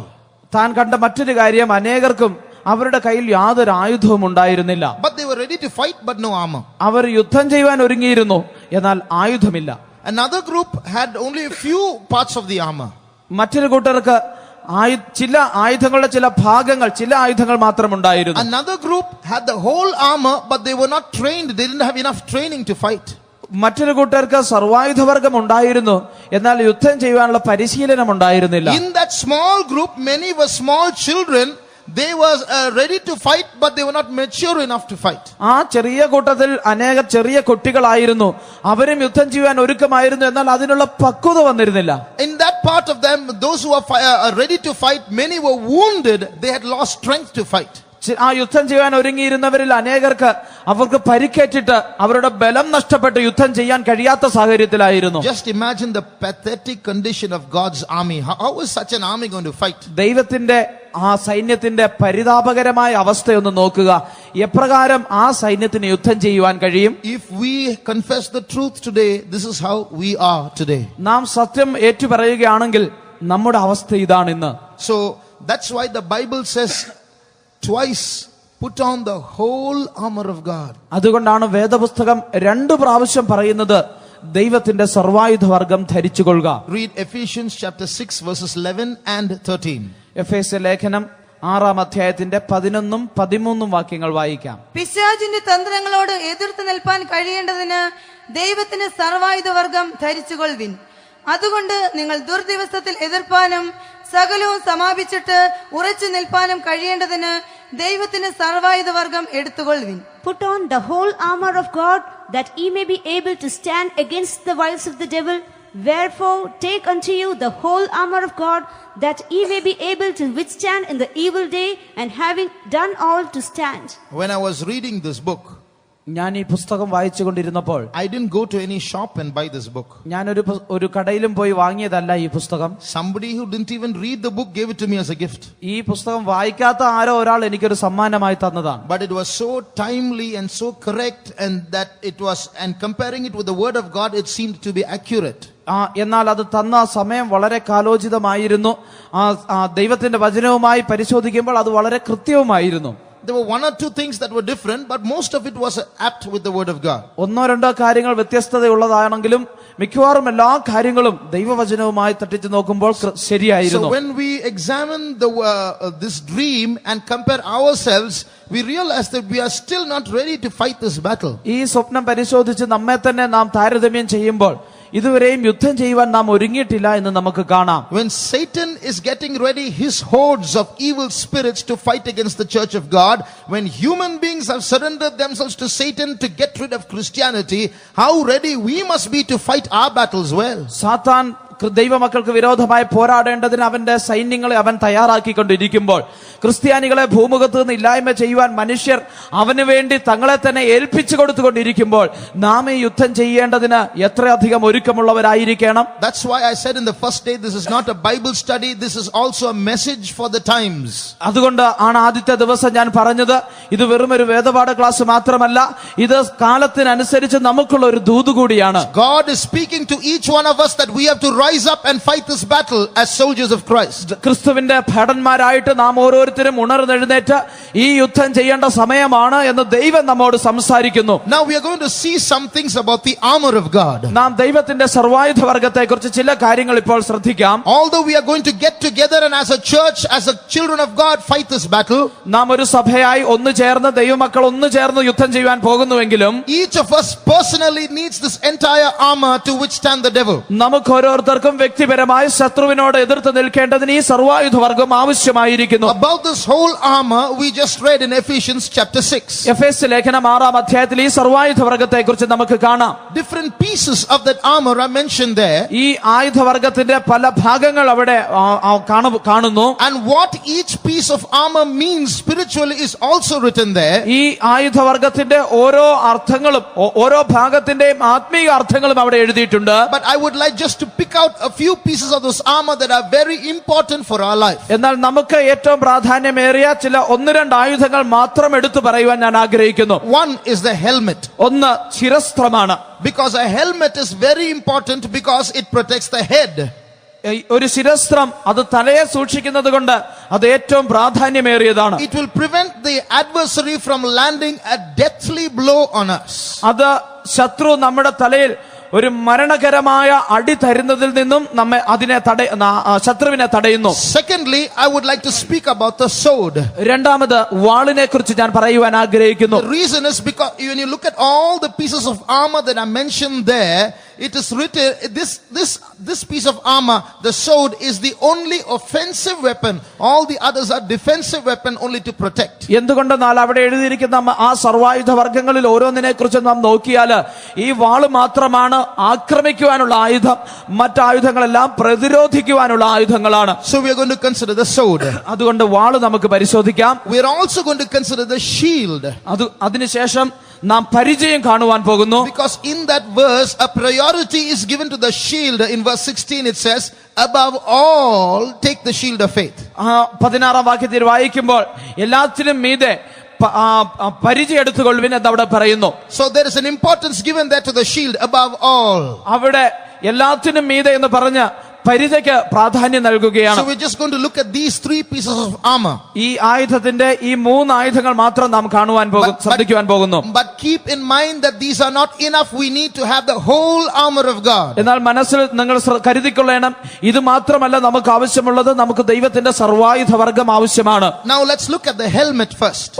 ഒന്നാമതായി നമുക്ക് ശിരസ്ത്രത്തെ കാണാം. In the chart you see a picture of a Roman helmet there. ഈ ചാർട്ടിൽ ഒരു റോമൻ ശിരസ്ത്രം കാണുവാൻ കഴിയുന്നു. That's how the Romans adorned themselves and put a helmet on their head during battle. അങ്ങനെയാണ് റോമാക്കാർ യുദ്ധത്തിന് പോകുമ്പോൾ തലയിൽ ശിരസ്ത്രം അണിഞ്ഞിരുന്നത്. Here we read in this verse that the helmet in verse 17 speaks of salvation. ഇവിടെ 17-ാം വാക്യം വായിക്കുമ്പോൾ ശിരസ്ത്രം എന്നുള്ളത് രക്ഷയെ കാണിക്കുന്നു എന്ന് എഴുതിയിരിക്കുന്നു. This means that whenever you fight you should have this helmet on your head. അതിന്റെ അർത്ഥം നിങ്ങൾ യുദ്ധം ചെയ്യുമ്പോഴൊക്കെയും നിങ്ങളുടെ തലയിൽ ഈ ശിരസ്ത്രം ഉണ്ടായിരിക്കണം എന്നാണ്. This helmet is not like the helmet that you wear for a two-wheeler. ഒരു 2-വീലർ യാത്ര ചെയ്യുമ്പോൾ നിങ്ങൾ ഉപയോഗിക്കുന്ന ഹെൽമെറ്റ് പോലെ അല്ല ഈ ശിരസ്ത്രമായിരിക്കുന്നത്. When you're not riding on a helmet, on a two-wheeler, you remove your helmet. നിങ്ങൾ ഒരു ഇരുചക്ര വാഹനം ഓടിക്കാതെ ഇരിക്കുമ്പോൾ ആ ഹെൽമെറ്റ് ആ ശിരസ്ത്രം എടുത്ത് മാറ്റി വെക്കുന്നു. But you and I, whenever we are even if we are sleeping or waking or listening or praying or talking, we are always in a battlefield. Life itself is a battle, and therefore we should always have this helmet on. എന്നാൽ നാം പ്രാർത്ഥിക്കുകയോ നാം ഉറങ്ങുകയോ എഴുന്നേൽക്കുകയോ ശ്രദ്ധിക്കുകയോ എന്ത് ചെയ്യുകയോ ചെയ്തുകൊണ്ടിരിക്കുമ്പോൾ ഓർത്തുകൊള്ളണം, നമ്മുടെ ജീവിതം എന്നുള്ളത് മുഴുവനും ഒരു യുദ്ധമാണ്. അതുകൊണ്ട് ഓരോ സമയത്തും ഈ ശിരസ്ത്രം തലയിൽ തന്നെ ഉണ്ടായിരിക്കണം. So there's no part of our life where we can say, now it's a rest time, so I can remove this helmet and keep it down. അതുകൊണ്ട് നമ്മുടെ ജീവിതത്തിന്റെ ഒരു ഭാഗത്തും ഇത് വിശ്രമത്തിന്റെ സമയമാണ്, അതുകൊണ്ട് ശിരസ്ത്രം ആവശ്യമില്ല എന്ന് പറഞ്ഞ് നമുക്കത് മാറ്റിവെക്കുവാൻ കഴിയുകയില്ല. In other words, salvation should be an experience that we have throughout our life. മറ്റൊരു വിധത്തിൽ പറഞ്ഞാൽ രക്ഷ എന്നുള്ളത് നമ്മുടെ മുഴുവൻ ജീവിതത്തിലും നമുക്ക് ഉണ്ടായിരിക്കേണ്ട ഒരു അനുഭവമാണ്. Doctrinally we speak of salvation in a certain way. ഉപദേശപരമായി രക്ഷയെക്കുറിച്ച് നാം ചില പ്രത്യേക കാര്യങ്ങളൊക്കെ പറയാറുണ്ട്. We have to repent of our sins and confess all our sins, and then we have to accept Jesus Christ as our personal savior. നാം നമ്മുടെ പാപങ്ങളൊക്കെ ഏറ്റുപറഞ്ഞ് അവയെ ഉപേക്ഷിക്കണം, യേശുവിനെ നമ്മുടെ വ്യക്തിപരമായ രക്ഷിതാവായി നാം സ്വീകരിക്കണം. But I am going to define salvation in another way. എന്നാൽ രക്ഷയെ മറ്റൊരു വിധത്തിൽ ഞാൻ വ്യാഖ്യാനിക്കുവാൻ ആഗ്രഹിക്കുന്നു. It's the same thing but in another way. അതേ കാര്യം തന്നെയാണ്, എന്നാൽ മറ്റൊരു വിധത്തിൽ. Salvation is clinging to Jesus all the time. രക്ഷ എന്ന് പറഞ്ഞാൽ എപ്പോഴും യേശുവിനോട് പറ്റിച്ചേരുന്ന അനുഭവമാണ്. It's the realization that without Jesus you're living a dangerous life. യേശുവില്ലാതെ ജീവിക്കുമ്പോൾ അത് അപകടകരമായ ഒരു ജീവിതമാണ് എന്നുള്ള യാഥാർത്ഥ്യം മനസ്സിലാക്കുന്നതാണത്. For example, ഉദാഹരണമായി, suppose there is a rope between 2 mountains. 2 പർവ്വതങ്ങൾ തമ്മിൽ ഒരു കയർ കെട്ടിയിട്ടുണ്ട് എന്ന് കരുതുക. And you are holding, and you are in the center of that rope and holding on to it. നിങ്ങൾ ആ കയറിന്റെ നടുക്ക് കരം പിടിച്ച് തൂങ്ങിക്കിടക്കുന്നു. Below you there is a valley. നിങ്ങളുടെ താഴെ ഒരു താഴ്വരയാണ്. And fire is burning there. അവിടെ നിന്ന് തീ കത്തിക്കൊണ്ടിരിക്കുന്നു. When you look down you can see snakes there in the fire. നിങ്ങൾ താഴേക്ക് നോക്കുമ്പോൾ ആ തീയുടെ മധ്യേ പാമ്പുകൾ എഴയുന്നത് കാണാം. Now if that's the situation, how will you hold on to that rope? അതാണ് സാഹചര്യമെങ്കിൽ നിങ്ങൾ എപ്രകാരമായിരിക്കും ആ കയറിനോട് പിടിച്ചു കിടക്കുന്നത്? Salvation is like that. രക്ഷ എന്ന് പറയുന്നത് അതാണ്. Realizing that outside of Jesus it is hellfire. We have to hold on to Jesus every day. യേശുവിന് പുറത്ത് നരകത്തിന്റെ തീയാണ് എന്ന് മനസ്സിലാക്കിക്കൊണ്ട് ഓരോ ദിവസവും യേശുവിനോട് പറ്റിച്ചേർന്നിരിക്കുന്ന അനുഭവം. You know when we put off our helmet, നാം നമ്മുടെ ശിരസ്ത്രം എടുത്ത് മാറ്റുമ്പോൾ sometimes we forget cleaving to Jesus, and we go about our Christian work in a traditional manner, but we lose our grip on Jesus. നാം യേശുവിനോട് പറ്റിച്ചേരുന്ന അനുഭവം നഷ്ടപ്പെടുത്തിയിട്ട് ഒരു പാരമ്പര്യമായ രീതിയിൽ നാം ക്രിസ്ത്യാനിയായി ജീവിച്ച് യേശുവിനോട് പറ്റിച്ചേരുന്ന അനുഭവം ഇല്ലാതെയാക്കി കളയുന്നു. So that's when we are putting off our helmet and trying to fight. അതാണ് നമ്മുടെ ശിരസ്ത്രം എടുത്ത് മാറ്റുന്ന അനുഭവം. So sometimes when we become loose, or when our grip goes off on the rope, or when we forget Jesus and we start looking elsewhere, God will permit trials in our life so that we can cleave to Jesus once again. നമുക്ക് ആ കയറിനുള്ള പിടി അയയുന്ന സാഹചര്യം വരുമ്പോൾ അല്ലെങ്കിൽ യേശുവിനോട് പറ്റിച്ചേരുന്ന അനുഭവത്തിൽ നിന്ന് നാം അകന്നു പോകുമ്പോൾ കർത്താവ് നമ്മുടെ ജീവിതത്തിൽ നമ്മെ തിരികെ യേശുവിലേക്ക് കൊണ്ടുവരേണ്ടതിന് പരീക്ഷകൾ അനുവദിക്കും. So I told you, every personal trial that we are going through is strengthening us and training us for the final battle. ഞാൻ പറഞ്ഞുവല്ലോ, നമ്മുടെ വ്യക്തിപരമായ ജീവിതത്തിൽ നാം കടന്നു പോകുന്ന ഓരോ പരീക്ഷയും നമ്മെ ബലപ്പെടുത്തി ആ യുദ്ധത്തിനായിട്ട് നമ്മെ അഭ്യസിപ്പിക്കുകയാണ്. The final battle. അവസാന യുദ്ധത്തിനായി. So it's very important that as we train, we get trained, we realize we always are conscious of the helmet on our heads. അതുകൊണ്ട് നാം ആ യുദ്ധത്തിന് വേണ്ടി പരിശീലിപ്പിക്കപ്പെട്ടുകൊണ്ടിരിക്കുമ്പോൾ നമ്മുടെ തലയിലുള്ള ശിരസ്ത്രത്തെ കുറിച്ചുള്ള ബോധം നമുക്ക് എല്ലായ്പ്പോഴും ഉണ്ടായിരിക്കണം. So when we face a trial, നാം ഒരു പരീക്ഷ നേരിടുമ്പോൾ one of the things that God is reminding us is, ദൈവം നമ്മെ ഓർപ്പിക്കുന്നതായ കാര്യങ്ങളിൽ ഒന്ന്, hey, the buckle on your helmet is getting loose, tighten it. നിങ്ങളുടെ ശിരസ്ത്രത്തിലുള്ള അതിന്റെ ബട്ടൺ ലൂസ് ആയിക്കൊണ്ടിരിക്കുകയാണ്, അതിനെ മുറുക്കുക. It's like when you're hanging from the rope there. നിങ്ങളൊരു കയറിൽ പിടിച്ചു തൂങ്ങിക്കിടക്കുമ്പോൾ suddenly after holding for a long time, suddenly you tend to fall asleep. കുറെ നേരം തൂങ്ങിക്കിടന്നിട്ട് പെട്ടെന്ന് നിങ്ങൾ ഉറങ്ങിപ്പോകുന്നത് പോലെ, and your grip loosens on that rope. അപ്പോൾ നിങ്ങളുടെ ആ കയറിലുള്ള പിടുത്തം അയഞ്ഞു പോകുന്നു. You get into a deep sleep, you will fall down.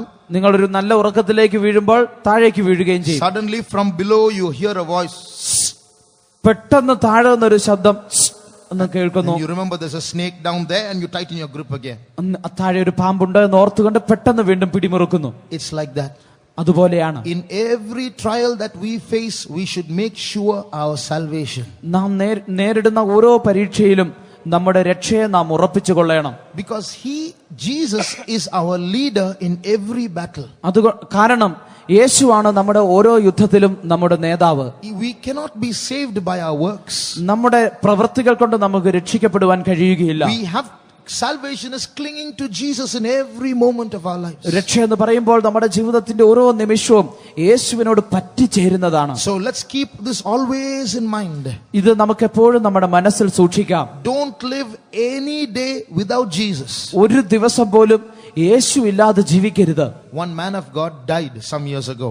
ചില വർഷങ്ങൾക്ക് മുമ്പ് ഒരു ദൈവപുരുഷൻ മരിച്ചു. So as others were looking at his diary, മറ്റു മനുഷ്യർ തന്റെ diary പരിശോധിക്കുകയായിരുന്നു. in one particular date, that man had written one thing. ഒരു പ്രത്യേക ദിവസത്തിൽ താൻ ഒരു കാര്യം എഴുതിയിരുന്നു. Last night I slept without thinking of Jesus as my last thought. കഴിഞ്ഞ രാത്രി ഞാൻ ഉറങ്ങിയപ്പോൾ എന്റെ അവസാന ചിന്തയായി യേശുവിനെ കുറിച്ച് ചിന്തിക്കാതെയാണ് ഞാൻ കിടന്നുറങ്ങിയത്. In other words, all the other days he thought of Jesus. Only that day he's written in his diary. മറ്റൊരു വിധത്തിൽ പറഞ്ഞാൽ തന്റെ ജീവിതത്തിലെ എല്ലാ ദിവസങ്ങളിലും യേശുവിനെ കുറിച്ച് താൻ ചിന്തിച്ചു. അതില്ലാത്തൊരു ദിവസമാണ് താൻ അപ്രകാരം എഴുതിയത്. If we have a diary, we'll have to be writing that every day, isn't it? നമുക്കൊരു ഡയറി ഉണ്ടെങ്കിൽ ഓരോ ദിവസവും അങ്ങനെ എഴുതി വെക്കണം, അല്ലേ? How is our relationship with Jesus? എങ്ങനെയാണ് യേശുവിനോടുള്ള നമ്മുടെ ബന്ധം? Let's ask ourselves, what's the first thought we get when we get up in the morning? അതിരാവിലെ നാം ഉണരുമ്പോൾ ആദ്യം നമ്മുടെ ചിന്തയിൽ വരുന്ന ചിന്ത എന്താണ് എന്ന് നാം നമ്മോട് തന്നെ ഒന്ന് ചോദിക്കുക. Should it not be Jesus? അത് യേശുവാണോ? Should it not be Jesus? അത് യേശു ആയിക്കൂടാതോ? It should be the first. He should be, because he is our bridegroom. He's the author of our faith, our savior, the end of our faith. And he's everything for us. And he should be the first thought, the last thought, every thought he should be. യേശുവാണ് നമുക്കെല്ലാം ആയിരിക്കുന്നത്. അവൻ നമ്മുടെ മണവാളനാണ്. അവൻ നമ്മുടെ വിശ്വാസത്തിന്റെ നായകനും പൂർത്തി വരുത്തുന്നവനുമാണ്. അവൻ എല്ലാറ്റിനും എല്ലാമാണ്. അപ്പോൾ നമ്മുടെ ചിന്ത ആദ്യവും അവസാനവും എല്ലാം യേശുവായിരിക്കണം. So let's keep our helmets on. അതുകൊണ്ട് നമ്മുടെ ശിരസ്ത്രം നമുക്ക് സൂക്ഷിക്കാം. I met an Air Force, a young man who was working in the Air Force. എയർഫോഴ്സിൽ ജോലി ചെയ്യുന്നതായ ഒരു യൗവനക്കാരനെ ഞാൻ ഒരിക്കൽ കാണുവാനിടയായി. Now he's in the ministry.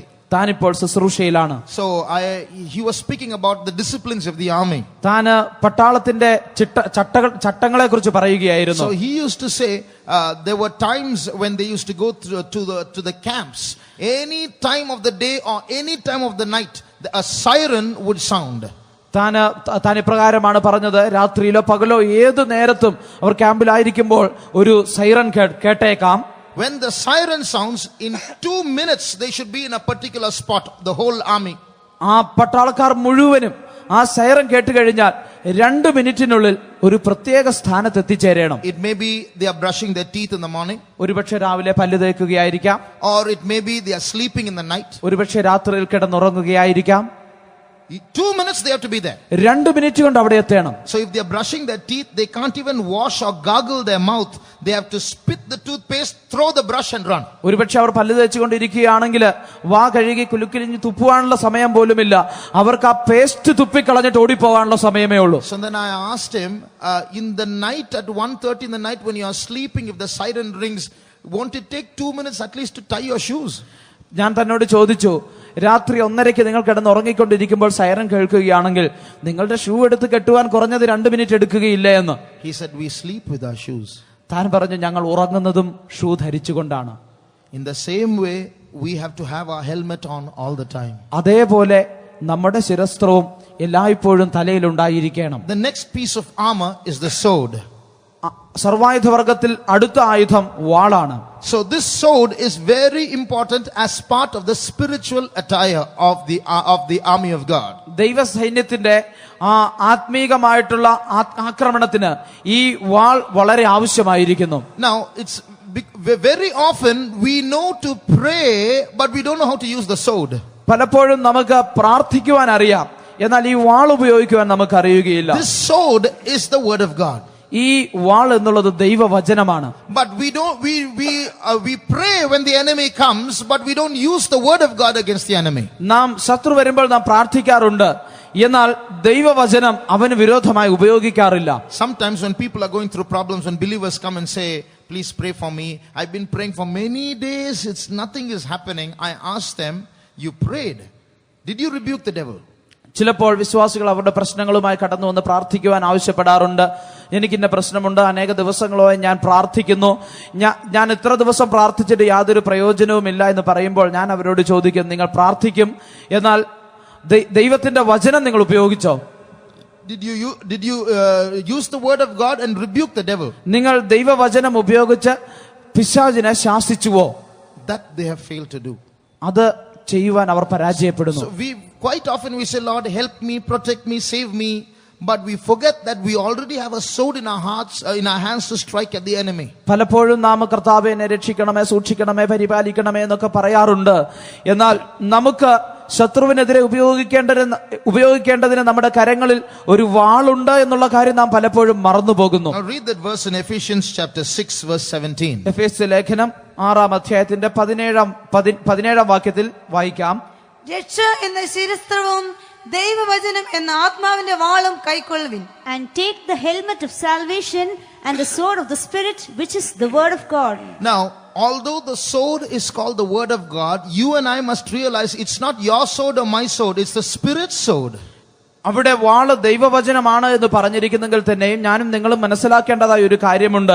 അത് എന്റെയോ നിങ്ങളുടേതോ വാളല്ല, അത് ആത്മാവിന്റെ വാളാണ്. So it's the Spirit's sword that is given in our hands, so you have to use it by the guidance of the Spirit. അത് ആത്മാവിന്റെ വാളാണ് നമ്മുടെ കരങ്ങളിൽ തന്നിരിക്കുന്നത്. നാം അത് ആത്മാവിന്റെ നടത്തിപ്പിനനുസരിച്ച് വേണം ഉപയോഗിക്കുവാൻ. So in the warfare, when we fight against the adversary, it's not just bringing into memory any verse that we know from the Bible and quoting against the adversary. It's a word which the Spirit will put into our hearts, which we have to use against the adversary. നാം ശത്രുവിനെതിരെ പോരാടുമ്പോൾ നാം വേദപുസ്തകം വായിച്ചിരിക്കുന്ന നിമിത്തം നമുക്ക് ഓർമ്മ വരുന്ന ഏതെങ്കിലും ഒരു വാക്യമെടുത്ത് ശത്രുവിനെതിരെ പ്രയോഗിക്കുക എന്നുള്ളതല്ല. ദൈവത്തിന്റെ ആത്മാവ് നമ്മുടെ ഉള്ളിൽ തരുന്ന അതേ വചനമാണ് ശത്രുവിന് വിരോധമായി ഉപയോഗിക്കേണ്ടത്. That's called the sword of the Spirit, and that word will slay the enemy. അതാണ് ആത്മാവിന്റെ വാളെന്ന് പറഞ്ഞിരിക്കുന്നത്. ആ വാക്ക് ശത്രുവിനെ ഛേദിച്ചു കളയും. They overcame him by the blood of the lamb and by the word of their testimony. അവർ കുഞ്ഞാടിന്റെ രക്തത്താലും അവരുടെ സാക്ഷ്യവചനത്താലും അവനെ ജയിച്ചു. When Jesus faced 3 temptations, യേശു 3 പരീക്ഷ നേരിട്ടപ്പോൾ every time he used the word. ഓരോ പ്രാവശ്യവും അവൻ വചനമാണ് പറഞ്ഞത്. It is written, it is written, it is written. താൻ പറഞ്ഞത് ഇപ്രകാരം എഴുതിയിരിക്കുന്നു, ഇപ്രകാരം എഴുതിയിരിക്കുന്നു, ഇപ്രകാരം എഴുതിയിരിക്കുന്നു എന്ന്. So that's how we have to use the word against the adversary. അങ്ങനെയാണ് നാം ശത്രുവിനെതിരെ നാം ദൈവവചനം ഉപയോഗിക്കേണ്ടത്. Many times in our conflicts we don't do that. പലപ്പോഴും നമ്മുടെ പോരാട്ടത്തിൽ നാം അത് ചെയ്യാറില്ല. If we are invited to go to a place, we should not go. നാം ഒരു സ്ഥലത്ത് പോകുവാൻ നമ്മെ ക്ഷണിക്കുന്നുവെങ്കിൽ നാം പോകരുത്. Supposing our friends are calling us to a party or to a movie. നമ്മുടെ കൂട്ടുകാർ നമ്മെ ഒരു പാർട്ടിക്കോ അല്ലെങ്കിൽ ഒരു സിനിമയ്ക്കോ നമ്മെ വിളിക്കുന്നുവെങ്കിൽ, or maybe there is a commitment for us to go to have a drink, have some liquor with someone. മറ്റ് ആരോടെങ്കിലും ചേർന്ന് അല്പം മദ്യപിക്കുവാൻ നാം ഏറ്റുപോയി എന്ന് കരുതുക. So when that invitation comes, അങ്ങനെയുള്ള ഒരു ക്ഷണം നമുക്ക് വരുമ്പോൾ, very often what's our answer to such people? പെട്ടെന്ന് നാം അവരോട് പറയാറുള്ള ഉത്തരം എന്താണ്? Young people will say, my mummy and daddy won't allow me, or they will say, my pastor won't allow me. Believers will say, our church, we don't go to such things, and so on. സാധാരണ യൗവനക്കാർ പറയാറുണ്ട്, എന്റെ പപ്പായും മമ്മിയും എന്നെ അതിന് അനുവദിക്കുകയില്ല, അല്ലെങ്കിൽ ഞങ്ങളുടെ pastor അതിന് സമ്മതിക്കുകയില്ല. വിശ്വാസികൾ പറയാറുണ്ട്, ഞങ്ങളുടെ സഭ അതിന് അനുവദിക്കുകയില്ല എന്നൊക്കെ. But that's not the answer. എന്നാൽ അതല്ല അതിന്റെ ഉത്തരം. The answer is, the word of God does not permit me. ദൈവത്തിന്റെ വചനം എന്നെ അനുവദിക്കുന്നില്ല എന്നാണ് ഉത്തരം. My lifestyle is according to the word of God, and the word of God tells me not to live by these things, so I will not come. എന്റെ ജീവിത രീതി ദൈവവചനത്തിന് അനുസൃതമാണ്. അത് ആ ദൈവവചനം ഈ കാര്യങ്ങൾ ചെയ്യുവാൻ എന്നെ അനുവദിക്കുന്നില്ല. So when you say mummy and daddy are not allowing me, pastor is not allowing me, in my church they won't allow me, it means I want to go but they are not allowing me. എന്റെ മാതാപിതാക്കൾ എന്നെ അനുവദിക്കുന്നില്ല, pastor അനുവദിക്കുന്നില്ല, സഭ അനുവദിക്കുന്നില്ല എന്ന് പറയുമ്പോൾ അതിന്റെ അർത്ഥം എനിക്ക് പോകുവാൻ ആഗ്രഹമുണ്ട്, എന്നാൽ അവർ അനുവദിക്കുന്നില്ല. That's the answer. When we use the word of God should come in definite terms. നാം ദൈവത്തിന്റെ വചനം ഉപയോഗിക്കുമ്പോൾ അത് വ്യക്തതയോടെ ആയിരിക്കണം. When the serpent was speaking to Eve, ഹവ്വായോട് സർപ്പം സംസാരിച്ചപ്പോൾ, the tone in which she spoke was inviting another answer from the serpent. താൻ സംസാരിച്ച രീതി എന്നുള്ളത് പാമ്പിൽ നിന്ന് മറ്റൊരു ഉത്തരം പ്രതീക്ഷിക്കുന്ന രീതിയിലായിരുന്നു. When the serpent told her, you see how sweet that fruit is. ആ ഫലം എത്ര മാധുര്യമേറിയത് എന്ന് സർപ്പം പറഞ്ഞപ്പോൾ, then she said, yeah, but the Lord has told us that we should not even touch it, and we will die if we eat, In other words, I'm little attracted, but God has told me not to do it, എന്നാൽ ഹവ്വ പറഞ്ഞത്, അതെ, പക്ഷേ ദൈവം അത് ഭക്ഷിക്കരുതെന്ന് ഞങ്ങളോട് പറഞ്ഞിട്ടുണ്ട്. മറ്റൊരു വിധത്തിൽ പറഞ്ഞാൽ, എനിക്ക് കഴിക്കണമെന്ന് ആഗ്രഹമുണ്ട്, പക്ഷെ ദൈവം അനുവദിച്ചിട്ടില്ല. That's when the serpent said something else and attracted her even more. അപ്പോഴാണ് പാമ്പ് മറ്റു ചില കാര്യങ്ങൾ പറഞ്ഞ് തന്നെ വീണ്ടും ആകർഷിച്ചത്. What should she have done? താൻ എന്തായിരിക്കണം ചെയ്തിരിക്കേണ്ടത്? God has told me not to eat this fruit. He has told me the day I eat it, I will die. So I will not eat it. And she should have walked out of that place. ദൈവം എന്നോട് ഇത് ഭക്ഷിക്കരുത് എന്ന് പറഞ്ഞിട്ടുണ്ട്. ദൈവം പറഞ്ഞിരിക്കുന്നത് ഇത് തിന്നുന്ന നാളിൽ നീ മരിക്കുമെന്നാണ്. അതുകൊണ്ട് എനിക്കിത് ഭക്ഷിക്കേണ്ട എന്ന് പറഞ്ഞ് താൻ അവിടെ വിട്ട് പുറത്തു പോകണമായിരുന്നു. With that statement, she should have ended the conversation and walked out of that scene. ആ പ്രസ്താവനയോടുകൂടി താൻ ആ സംസാരം അവസാനിച്ച് ആ സ്ഥലത്ത് നിന്ന് പുറപ്പെട്ടു പോകണമായിരുന്നു. So we should use the word of God as a sword. നാം ദൈവത്തിന്റെ വചനം ഒരു വാള് പോലെ ഉപയോഗിക്കണം. There was a pastor. ഒരിക്കൽ ഒരു പാസ്റ്റർ ഉണ്ടായിരുന്നു. Once he was asked to drive out a demon from a particular woman. ഒരു സ്ത്രീയിൽ നിന്ന് ഒരു പിശാചിനെ പുറത്താക്കുവാൻ ഒരിക്കൽ തന്നോട് ആവശ്യപ്പെട്ടു. So when he stepped into that house, that woman was standing in a corner. താൻ ആ ഭവനത്തിലേക്ക് പ്രവേശിച്ചപ്പോൾ ആ സ്ത്രീ ഒരു മൂലയ്ക്ക് പോയി നിൽക്കുകയായിരുന്നു. And the demon from her told that pastor, you take one more step forward, I'll bring out all the secret sins in your life and I'll make you ashamed in public. അപ്പോൾ ആ പിശാച് തന്നിലുള്ള പിശാച് പ്രകാരം പറഞ്ഞു, നീ ഒരടി കൂടി മുമ്പോട്ട് വെച്ചാൽ നിന്നിലുള്ള എല്ലാ രഹസ്യ പാപങ്ങളും വിളിച്ചു പറഞ്ഞ് നിന്നെ ഞാൻ നാണം കെടുത്തും. One moment that pastor stood there, he couldn't take a step forward because we all have weaknesses, isn't it? We're not perfect. ഒരു നിമിഷം പാസ്റ്ററിന് മുമ്പോട്ട് പോകാൻ കഴിഞ്ഞില്ല. കാരണം നാം ആരും പൂർണ്ണരല്ലല്ലോ, നമ്മുടെയൊക്കെ ജീവിതത്തിൽ ബലഹീനതകളുണ്ടല്ലോ. Suddenly the word of God came. പെട്ടെന്ന് ദൈവവചനം വന്നു. Immediately he used it against the adversary. പെട്ടെന്ന് താനത് ശത്രുവിനെതിരെ പ്രയോഗിച്ചു. Who shall lay anything to the charge of God's elect? ദൈവം തിരഞ്ഞെടുത്തവനെ ആർ കുറ്റം ചാർത്തും? It is Christ that died. യേശുവാണ് മരിച്ചത്. It is God that justifieth. ദൈവമാണ് നീതീകരിക്കുന്നത്. With that boldness he stepped forward and she fell back. ആ ധൈര്യത്തോടെ താൻ മുമ്പോട്ട് ചുവട് വെച്ചു. ആ സ്ത്രീ വീഴുകയും ചെയ്തു. That's how we use the sword of the spirit. അങ്ങനെയാണ് ആത്മാവിന്റെ വാൾ നാം ഉപയോഗിക്കേണ്ടത്. So in every battle we must learn to use the sword against the enemy. അതുകൊണ്ട് ഓരോ യുദ്ധത്തിലും ശത്രുവിന് വിരോധമായി ഈ വാൾ ഉപയോഗിക്കുവാൻ നാം പഠിക്കണം. Now we go to the next weapon. നാം അടുത്ത ആയുധത്തിലേക്ക് നമുക്ക് കടന്നു പോകാം. Before going to the next weapon, we have to look at one weapon of the adversary mentioned in that passage. നാം അടുത്ത ആയുധത്തിലേക്ക് കടന്നു പോകുന്നതിന് മുമ്പായി ശത്രുവിന്റെ ഒരു ആയുധത്തെ കുറിച്ച് അവിടെ പറഞ്ഞിട്ടുണ്ട്. അത് നാം ശ്രദ്ധിക്കണം. Read that verse please in Ephesians chapter 6 and read verse 16. എഫേസ്യ ലേഖനം 6-ാം അധ്യായത്തിന്റെ 16-ാം വാക്യം വായിക്കാം. എല്ലാറ്റിനും മീതെ ദുഷ്ടന്റെ തീയമ്പുകളെ ഒക്കെയും കെടുക്കുവാൻ തക്കതായ വിശ്വാസം എന്ന പരിച എടുത്തുകൊണ്ട് നിൽപ്പിൻ.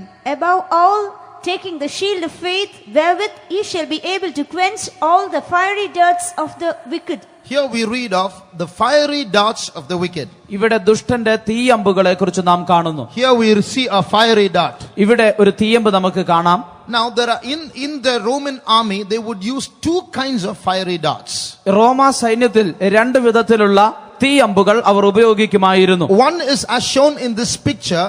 They will set fire to a ball of wool or cloth, and then at the arrow's tip and send that arrow as it is burning. ഈ പടത്തിൽ കാണിച്ചിരിക്കുന്നത് പോലെ അമ്പിന്റെ അറ്റത്ത് തുണിയോ വല്ലതും ചുറ്റിയിട്ട് അതിന് തീ കൊളുത്തിയിട്ട് ആ അമ്പ് ശത്രുവിന് നേരെ അയക്കുമായിരുന്നു. The other is they will place some combustible substance at the arrow's tip, so that when it goes and touches the shield of the adversary, it lights up.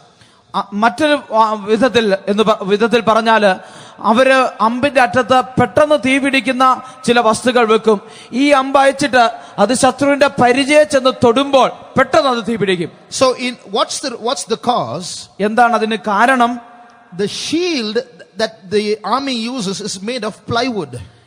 ഈ ശത്രു ഉപയോഗിക്കുന്ന the army ആ സൈന്യം ഉപയോഗിക്കുന്ന പരിചയം എന്നുള്ളത് അത് plywood കൊണ്ടുള്ളതായിരുന്നു. So when fire touches plywood, it will burn. തീ ചെന്ന് പ്ലൈവുഡിൽ തൊടുമ്പോൾ അത് കത്തിപ്പോകും. So because of that they send these fiery darts. അതുകൊണ്ടാണ് അവർ ഇപ്രകാരമുള്ള തീയമ്പുകൾ ഉപയോഗിച്ചിരുന്നത്. Spiritually speaking, what are these fiery darts? ആത്മീകമായി പറഞ്ഞാൽ എന്താണ് ഈ തീയമ്പുകൾ? They are fear, discouragement, despair, hopelessness, worries that the adversary brings against the children of God. ദൈവമക്കൾക്ക് വിരോധമായ ശത്രു കൊണ്ടുവരുന്ന ഭയം, നിരാശ, പ്രത്യാശയില്ലാത്ത അനുഭവം, അധൈര്യപ്പെടുന്ന അനുഭവം, ഇവയൊക്കെയാണത്. Now it's called the fiery darts of the wicked. ഇത് ദുഷ്ടന്റെ തീയമ്പുകൾ എന്നാണ് എഴുതിയിരിക്കുന്നത്. Why is it called fiery darts of the wicked? എന്തുകൊണ്ടാണ് ദുഷ്ടന്റെ തീയമ്പുകൾ എന്ന് എഴുതിയിരിക്കുന്നത്? When you are sad, the enemy is happy. കാരണം നിങ്ങൾ ദുഃഖിക്കുമ്പോൾ ശത്രുവിന് സന്തോഷമാണ്. When you cry, he laughs. നിങ്ങൾ കരയുമ്പോൾ അവൻ ചിരിക്കും. When you are afraid, he is bold. നിങ്ങൾ ഭയപ്പെടുമ്പോൾ അവന് ധൈര്യമാണ്. That's why he's called a wicked one. അതുകൊണ്ടാണ് അവനെ ദുഷ്ടനെന്ന് വിളിച്ചിരിക്കുന്നത്. So when someone dies in your house, when you go into backsliding, when you are worried, when you are scared, that's when he is encouraged. നിങ്ങളുടെ ഭവനത്തിൽ ആരെങ്കിലും മരിക്കുമ്പോൾ, ആരെങ്കിലും പിന്മാറ്റത്തിലേക്കൊക്കെ പോകുമ്പോൾ ആ സമയത്താണ് അവൻ ധൈര്യപ്പെടുന്ന, അല്ലെങ്കിൽ നിങ്ങൾ അധൈര്യപ്പെടുന്ന സാഹചര്യം. But in the battles of the Old Testament, എന്നാൽ പഴയ നിയമകാലത്തുള്ള യുദ്ധങ്ങളിൽ one of the commandments that God gave the warriors was, don't be afraid. ദൈവം ആ പടയാളികൾക്ക് നൽകിയിരുന്ന കൽപ്പനകളിൽ ഒന്ന് ഭയപ്പെടരുത് എന്നായിരുന്നു. And for that we need faith. അതിന് വിശ്വാസം ആവശ്യമാണ്. That's why it's called the shield of faith. അതുകൊണ്ടാണ് വിശ്വാസം എന്ന പരിച എഴുതിയിരിക്കുന്നത്. Here you see two shields. ഇവിടെ രണ്ട് പരിചകൾ നിങ്ങൾക്ക് കാണാം. But these two shields are not shields used for warfare. ഈ രണ്ട് പരിചകൾ യുദ്ധത്തിന് ഉപയോഗിക്കുന്നവയല്ല. Shields for warfare are different. യുദ്ധത്തിന് ഉപയോഗിക്കുന്ന പരിചകൾ വ്യത്യസ്തതയുള്ളതാണ്. Now today's Republic Day. ഇന്ന് republic ദിനമാണല്ലോ. There will be parades in different places. വിവിധ സ്ഥലങ്ങളിൽ ഇന്ന് പരേഡുകൾ നടത്തപ്പെടും. Where the army displays all its greatness. ആ സൈന്യം അതിന്റെ ആ വലിപ്പമെല്ലാം ഇന്ന് പ്രദർശിപ്പിക്കുന്ന ദിവസമാണ്. Even in the early days, in the ancient times, when the armies and the soldiers and the horsemen would go in a parade through the country to display their glamour and their greatness and their glory, then they would take these decorative shields with them. പഴയ നിയമകാലത്തും ആദിമ നൂറ്റാണ്ടുകളിലുമൊക്കെ സൈന്യവും പടയാളികളും കുതിരപ്പടയാളികളുമൊക്കെ അവരുടെ മഹത്വം പ്രദർശിപ്പിക്കേണ്ടതിന് അവർ പരേഡുകൾ പോലെ നടന്നു പോകുന്ന സാഹചര്യത്തിൽ അപ്പോഴാണ് ഇപ്രകാരം അലങ്കരിച്ചിട്ടുള്ള പരിചകൾ അവർ ഉപയോഗിച്ചിരുന്നത്. So these shields of faith, but these particular shields which they use for parades are not used in the battle. ഈ പരിചകൾ അത് പരേഡിന് ഉപയോഗിച്ചിരുന്നതാണ്, എന്നാൽ അത് യുദ്ധത്തിന് ഉപയോഗിച്ചിരുന്നില്ല. The shields that are used for battle are huge shields, almost going up to their own height. യുദ്ധത്തിന് ഉപയോഗിച്ചിരുന്ന പരിചകൾ എന്ന് പറയുന്നത് വലിപ്പമുള്ള പരിചകളായിരുന്നു. ഏകദേശം അവരുടെ അത്രയും തന്നെ അതിന് പൊക്കമുണ്ടായിരുന്നു. They are rectangular shaped, so that they can hide behind them and duck when the enemy throws his darts. അതിന് ദീർഘചതുരാകൃതി ആയിരുന്നു. ശത്രു തന്റെ ആയുധങ്ങൾ അമ്പുകൾ അയക്കുമ്പോൾ അവർക്ക് അതിന് പുറകിൽ കുനിഞ്ഞ് അതിനെ ഒഴിവാക്കാമായിരുന്നു. Not only that, അത് മാത്രമല്ല, those shields are curved. ആ പരിചകൾ വളഞ്ഞാണ് ഇരുന്നത്. So that when those arrows come, they slide off and go away instead of getting embedded. ആ ശത്രു അമ്പ് അയക്കുമ്പോൾ അമ്പ് അതിന്റെ ഉള്ളിൽ തറഞ്ഞു കയറുന്നതിന് പകരമായി അതിൽ കൊണ്ട് വളഞ്ഞു പോകുമായിരുന്നു. Not only that, അത് മാത്രമല്ല, it's not just plywood. They cover the front portion of their shields with layers of skin, animal skin. അത് പ്ലൈവുഡ് കൊണ്ട് മാത്രമായിരുന്നില്ല അവരുടെ പരിചയം ഉണ്ടാക്കിയിരുന്നത്. അതിന്റെ പുറമെ അവർ മൃഗങ്ങളുടെ തോലുകൊണ്ട് അതിനെ കവർ ചെയ്തിരുന്നു. And what do? അവരെന്താണ് ചെയ്തിരുന്നത്? Before they go to fight, അവർ യുദ്ധത്തിന് പോകുന്നതിന് മുമ്പ് they will take their shields and dip it in a river and come out. അവര് ആ പരിചകൾ കൊണ്ടുപോയി ഒരു പുഴയിൽ മുക്കിയിട്ട് കൊണ്ടുവരും. Why? എന്തുകൊണ്ട്? When the fiery dart comes, it gets quenched. തീയമ്പുകൾ വരുമ്പോൾ അത് കെട്ടുപോകും. It hits the water and gets burnt out. അത് വെള്ളത്തിൽ വന്ന് തട്ടിയിട്ട് അത് കെട്ടുപോകുവാനിടയാകും. So this is called the shield of faith. ഇതാണ് വിശ്വാസത്തിന്റെ പരിചയം എന്ന് പറയുന്നത്. Now, so we need the shield of faith above all to quench the fiery darts of the devil. ദുഷ്ടന്റെ തീയമ്പുകളെ കെടുത്തേണ്ടതിന് നമുക്ക് എല്ലാറ്റിനും മീതെ വിശ്വാസം എന്ന പരിച വേണം. Sometimes when we see big enemies, ചിലപ്പോൾ നാം വലിയ ശത്രുക്കളെ കാണുമ്പോൾ we get very scared. നാം വളരെ ഭയപ്പെടാറുണ്ട്. But that's why God, knowing that when the Israelites look at the bigger armies and look at their horses and chariots, they will get scared. അതുകൊണ്ടാണ് Israel ജനം അവരുടെ ശത്രുക്കളെ നോക്കുമ്പോൾ അവരുടെ കുതിരകളും രഥങ്ങളും ഒക്കെ കാണുമ്പോൾ അവർ ഭയപ്പെടുമായിരുന്നു. That's why read Deuteronomy 20 and verse 1. അതുകൊണ്ട് ആവർത്തന പുസ്തകം 21 20-ാം അധ്യായത്തിന്റെ 1-ാം വാക്യം. When thou goest out to the battle against thine enemies, and seest horses and chariots, and a people more than thou, be not afraid of them, for the Lord thy God is with thee, which brought thee up out of the land of Egypt. നീ ശത്രുക്കളോട് യുദ്ധം ചെയ്യാൻ പുറപ്പെട്ടിട്ട് കുതിരകളെയും രഥങ്ങളെയും നിന്നിൽ അധികം ജനത്തെയും കാണുമ്പോൾ പേടിക്കരുത്. മിസ്രയീം ദേശത്തു നിന്ന് നിന്നെ കൊണ്ടുവന്ന നിന്റെ ദൈവമായ യഹോവ നിന്നോട് കൂടെ ഉണ്ട്. So if you see that your enemy seems to be bigger than you, a giant or greater than you, if you think that enemies are doing witchcraft against you, the word of God says, don't get scared. അതുകൊണ്ടാണ് നിങ്ങളുടെ ശത്രു നിങ്ങളെക്കാൾ വലിപ്പമേറിയവരും എണ്ണത്തിൽ കൂടുതലുമായിരിക്കുമ്പോൾ, അല്ലെങ്കിൽ ശത്രു നിങ്ങൾക്കെതിരെ മന്ത്രവാദം ചെയ്യുമ്പോൾ നിങ്ങൾ അത് കണ്ട് ഭയപ്പെടരുത് എന്ന് ദൈവത്തിന്റെ വചനം ഓർപ്പിക്കുന്നത്. There is no demon, there is no adversary that's bigger than our God. നമ്മുടെ ദൈവത്തെക്കാൾ വലിയ യാതൊരു പിശാചോ യാതൊരു ശത്രുവോ ഇല്ല. So when the children of God went to battle at any time, ദൈവമക്കൾ യുദ്ധത്തിന് വേണ്ടി കടന്നു പോകുന്ന ഏത് സമയത്തും of one of the instructions that the leaders would give, the priest also had some time to speak to the battle to the warriors. നേതാക്കന്മാർ അവരുടെ ആ ജനത്തോട് പടയാളികളോട് സംസാരിക്കുമായിരുന്നു. ചിലപ്പോൾ പുരോഹിതന്മാരും ഇവരോട് സംസാരിക്കുമായിരുന്നു. In every battle the priest would be given some time to speak. ഓരോ യുദ്ധത്തിലും പുരോഹിതന് അല്പനേരം ഇവരോട് സംസാരിക്കുവാൻ ഇടം കൊടുക്കും. Read verses 2 and 3 of the same chapter. 2-3 വാക്യങ്ങൾ കൂടി വായിക്കാം. നിങ്ങൾ പടയേൽപ്പാൻ അടുക്കുമ്പോൾ പുരോഹിതൻ വന്ന് ജനത്തോട് സംസാരിച്ചു, ഇസ്രായേലേ കേൾക്ക, നിങ്ങൾ ഇന്ന് ശത്രുക്കളോട് പടയേൽപ്പാൻ അടുക്കുന്നു. അധൈര്യപ്പെടരുത്, പേടിക്കരുത്, നടുങ്ങിപ്പോകരുത്, അവരെ കണ്ട് ഭ്രമിക്കുകയും അരുത്. And it shall be when ye are come nigh unto the battle, that the priest shall approach and speak unto the people, and shall say unto them, Hear, O Israel, ye approach this day unto the battle against your enemies. Let not your hearts faint, fear not, and do not trouble, neither be ye terrified because of them. So before the Israelites went to battle, the priest would give them words of encouragement to make them bold and then send them to the battle. Israel ജനം യുദ്ധത്തിന് കടന്നു പോകുന്നതിന് മുമ്പായി പുരോഹിതൻ അവരോട് സംസാരിച്ച് അവരെ ധൈര്യപ്പെടുത്തുന്ന വാക്കുകൾ പറഞ്ഞ് അവരെ യുദ്ധത്തിന് അയക്കുമായിരുന്നു. And after encouraging them, if they are still afraid, the Bible says they should not go to battle, they should go home. വേദപുസ്തകം പറയുന്നത് അവരെ ധൈര്യപ്പെടുത്തിയതിനു ശേഷവും അവർക്ക് ഭയമുണ്ടെങ്കിൽ അവർ യുദ്ധത്തിന് പോകരുത്, ഭവനത്തിലേക്ക് മടങ്ങിപ്പോകണമെന്നാണ്. Read verse 8. 8-ാം വാക്യം വായിക്കാം. പ്രമാണികൾ പിന്നെയും ജനത്തോട് പറയേണ്ടത്, ആർക്കെങ്കിലും ഭയവും അധൈര്യവും ഉണ്ടെങ്കിൽ അവൻ തന്റെ ഹൃദയം പോലെ സഹോദരന്റെ ഹൃദയവും ധൈര്യം കെടുത്താതിരിക്കേണ്ടതിന് വീട്ടിലേക്ക് മടങ്ങിപ്പോകട്ടെ. And the officers shall speak further unto the people, and they shall say, What man is there that is fearful and faint-hearted? Let him go and return unto his house, lest his brethren's heart faint as well as his heart. So what's the danger of putting a fearful person in an army? ഒരു സൈന്യത്തിൽ ഭയമുള്ള ഒരു മനുഷ്യനെ വെച്ചാൽ എന്താണ് അപകടം?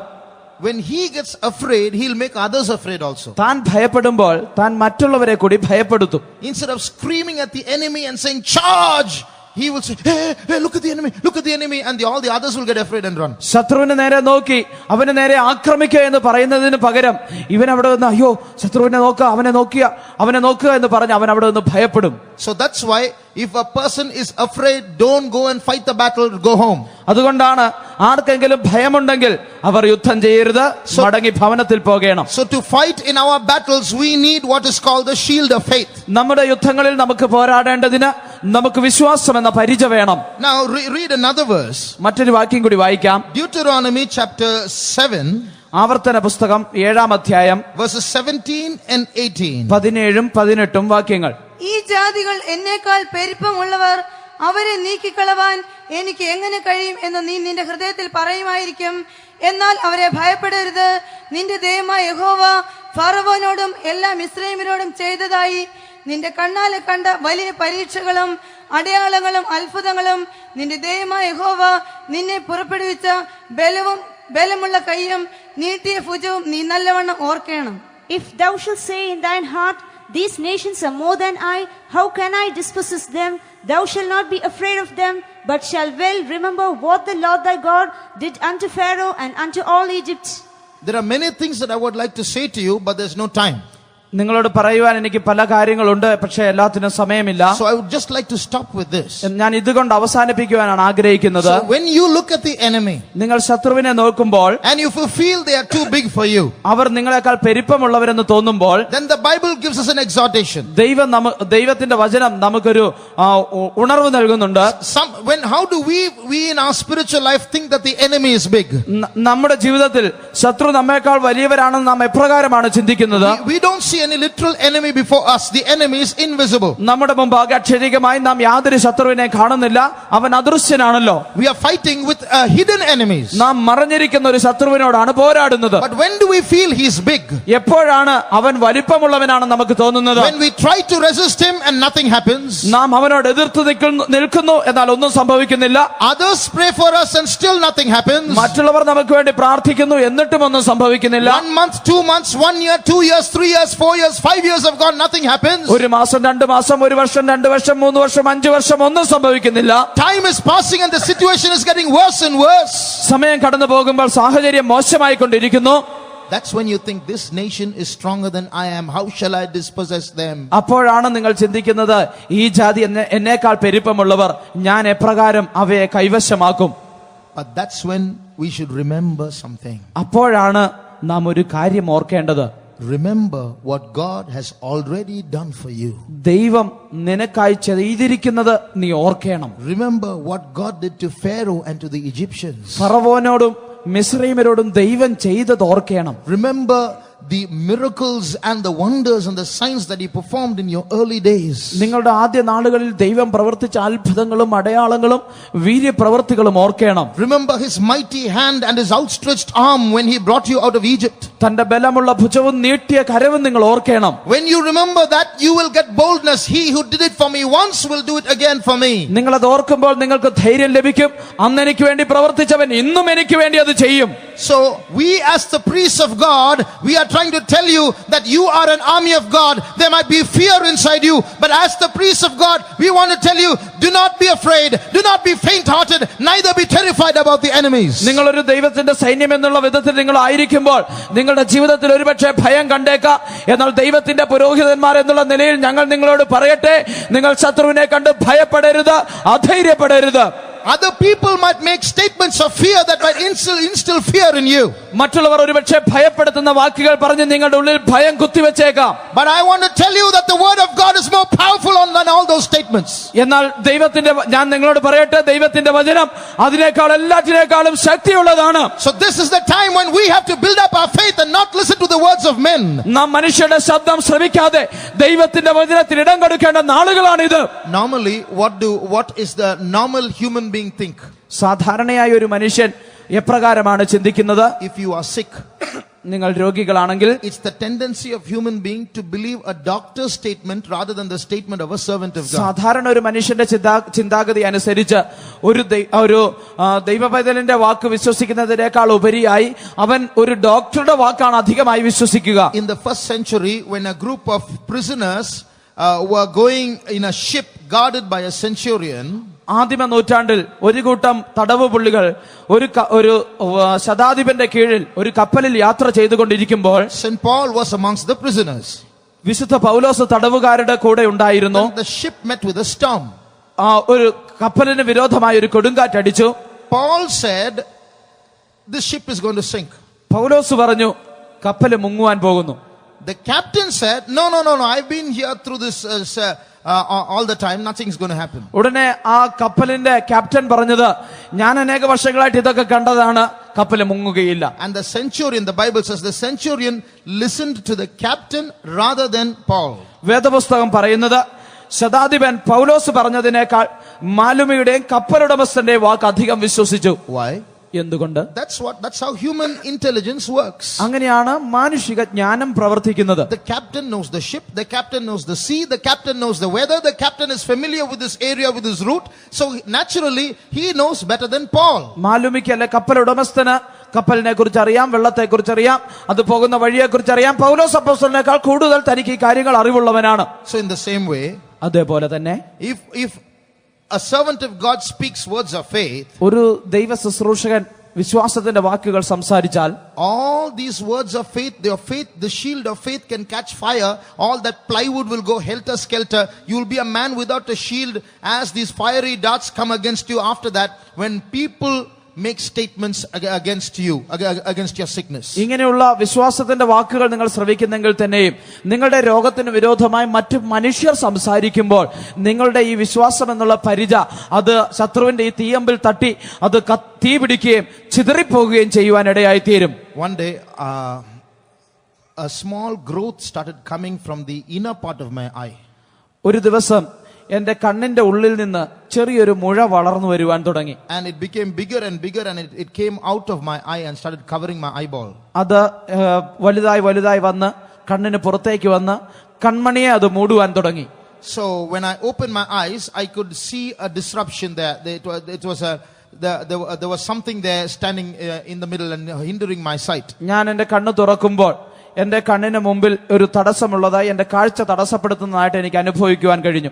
One day I went to a house to visit a believer. ഒരു ദിവസം ഒരു വിശ്വാസിയെ സന്ദർശിക്കേണ്ടതിന് ഞാൻ ഒരു ഭവനത്തിൽ പോയി. Not a very good believer, but comes to church. ഒരു നല്ല വിശ്വാസിയല്ല, എന്നാൽ സഭയിൽ വരുന്നു. She was a nurse. താൻ ഒരു നേഴ്സ് ആയിരുന്നു. So when I sat there, suddenly she, "Brother, what's that in your eyes?" ഞാൻ അവിടെ ചെന്ന ഉടനെ ചോദിച്ചു, സഹോദര, നിങ്ങളുടെ കണ്ണിൽ എന്താണ്? I said, "Something is growing out." ഞാൻ പറഞ്ഞു, എന്തോ വളർന്നു വരുന്നു. Then she said, "Oh, you shouldn't leave it like this." ഉടനെ താൻ പറഞ്ഞു, അത് അങ്ങനെ വിടരുത്. Then I said, "What should be done?" ഞാൻ ചോദിച്ചു, അപ്പോൾ എന്ത് ചെയ്യണം?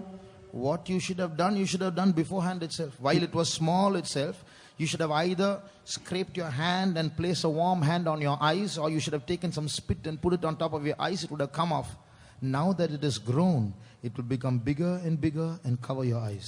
നിങ്ങളത് എന്തെങ്കിലും ചെയ്യുമായിരുന്നെങ്കിൽ നേരത്തെ ചെയ്യണമായിരുന്നു. അത് വളർന്നു വരുന്നതിന് മുമ്പ് നിങ്ങളുടെ കൈ ചൂടാക്കി അതിന്റെ മുകളിൽ വെക്കുകയോ അല്ലെങ്കിൽ അല്പം തുപ്പൽ അതിന്മേൽ പുരട്ടുകയോ ചെയ്യുമ്പോൾ അതൊരുപക്ഷെ അത് അവിടെ നിന്ന് വിട്ടുവന്നേനെ. എന്നാൽ ഇപ്പോൾ അത് വലുതായിരിക്കുന്നുവല്ലോ. Then she said, "There's one solution."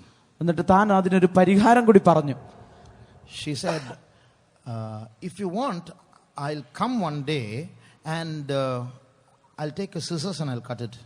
താൻ പറഞ്ഞു, നിങ്ങൾക്ക് വേണമെങ്കിൽ ഒരു ദിവസം ഞാൻ വന്ന് കത്രിക എടുത്ത് അത് മുറിച്ചു മാറ്റാം. My heart missed a beat at that time.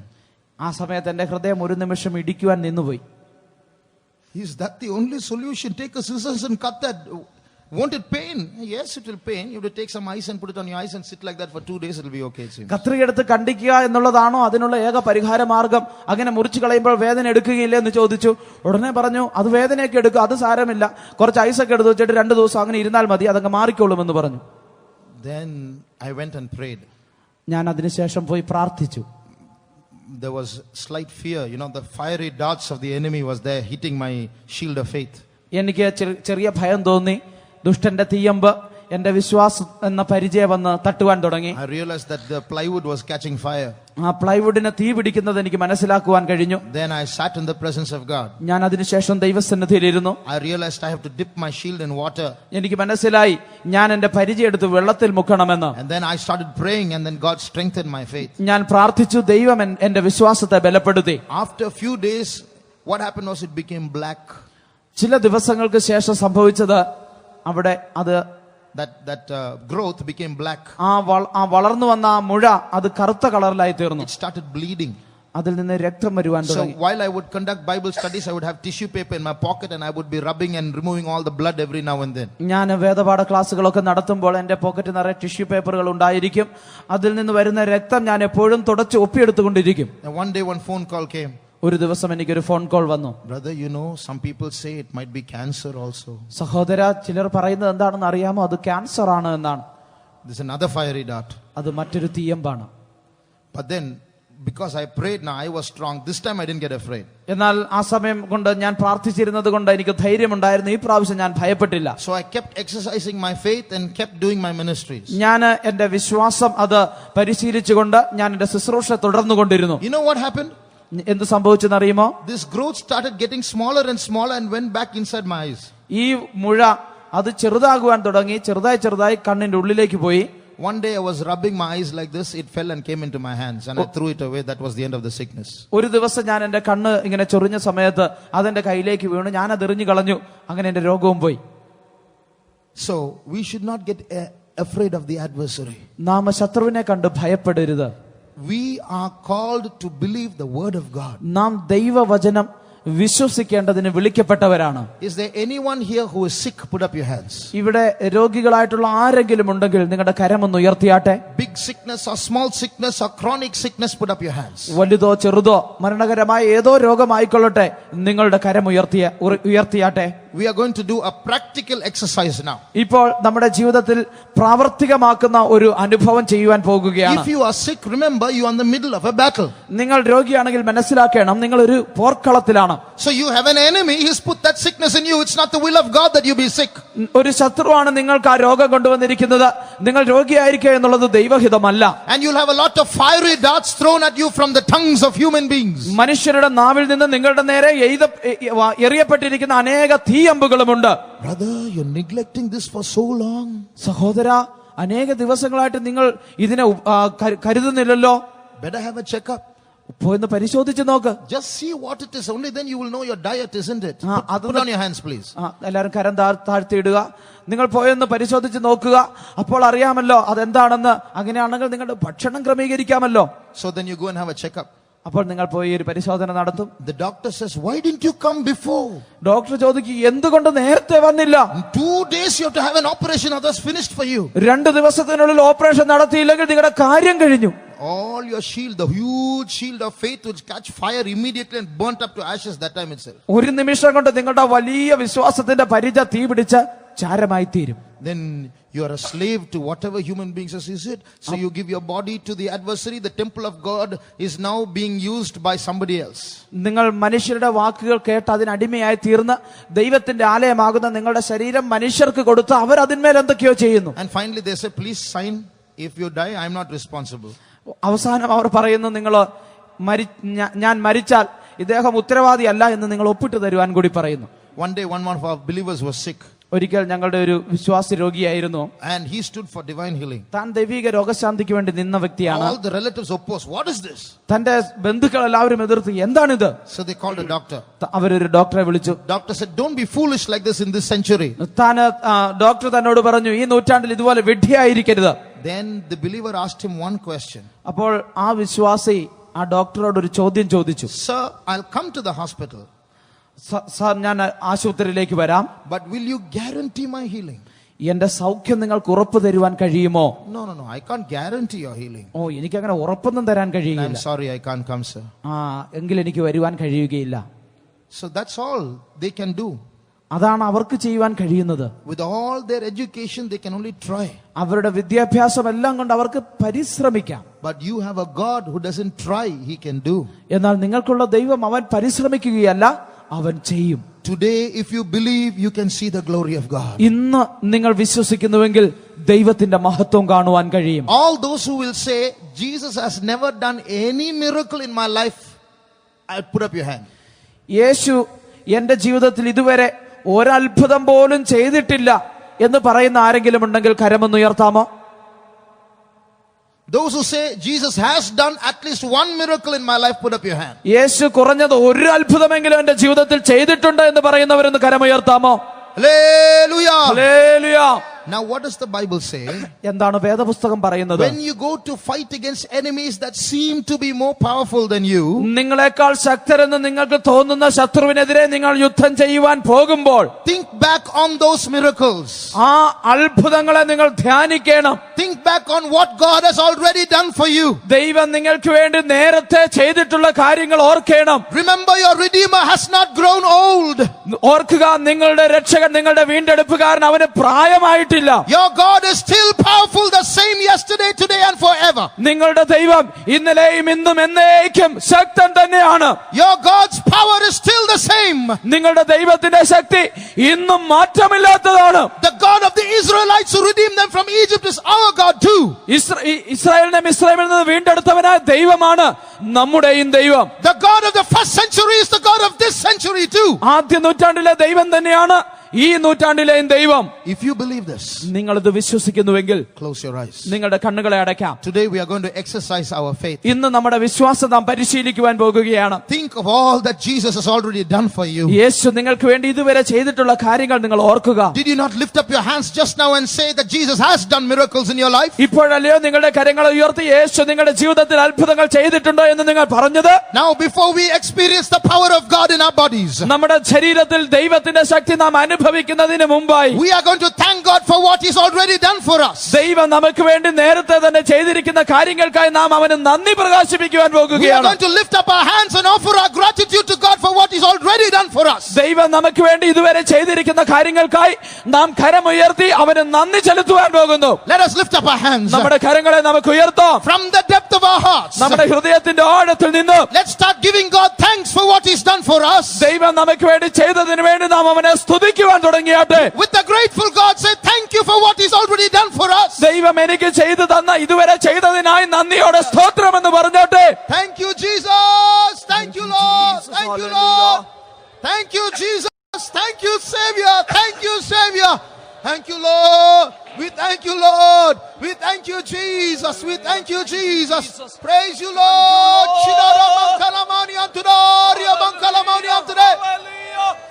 Thank you, Jesus. We praise, we praise, we praise, we praise, we praise you, Jesus.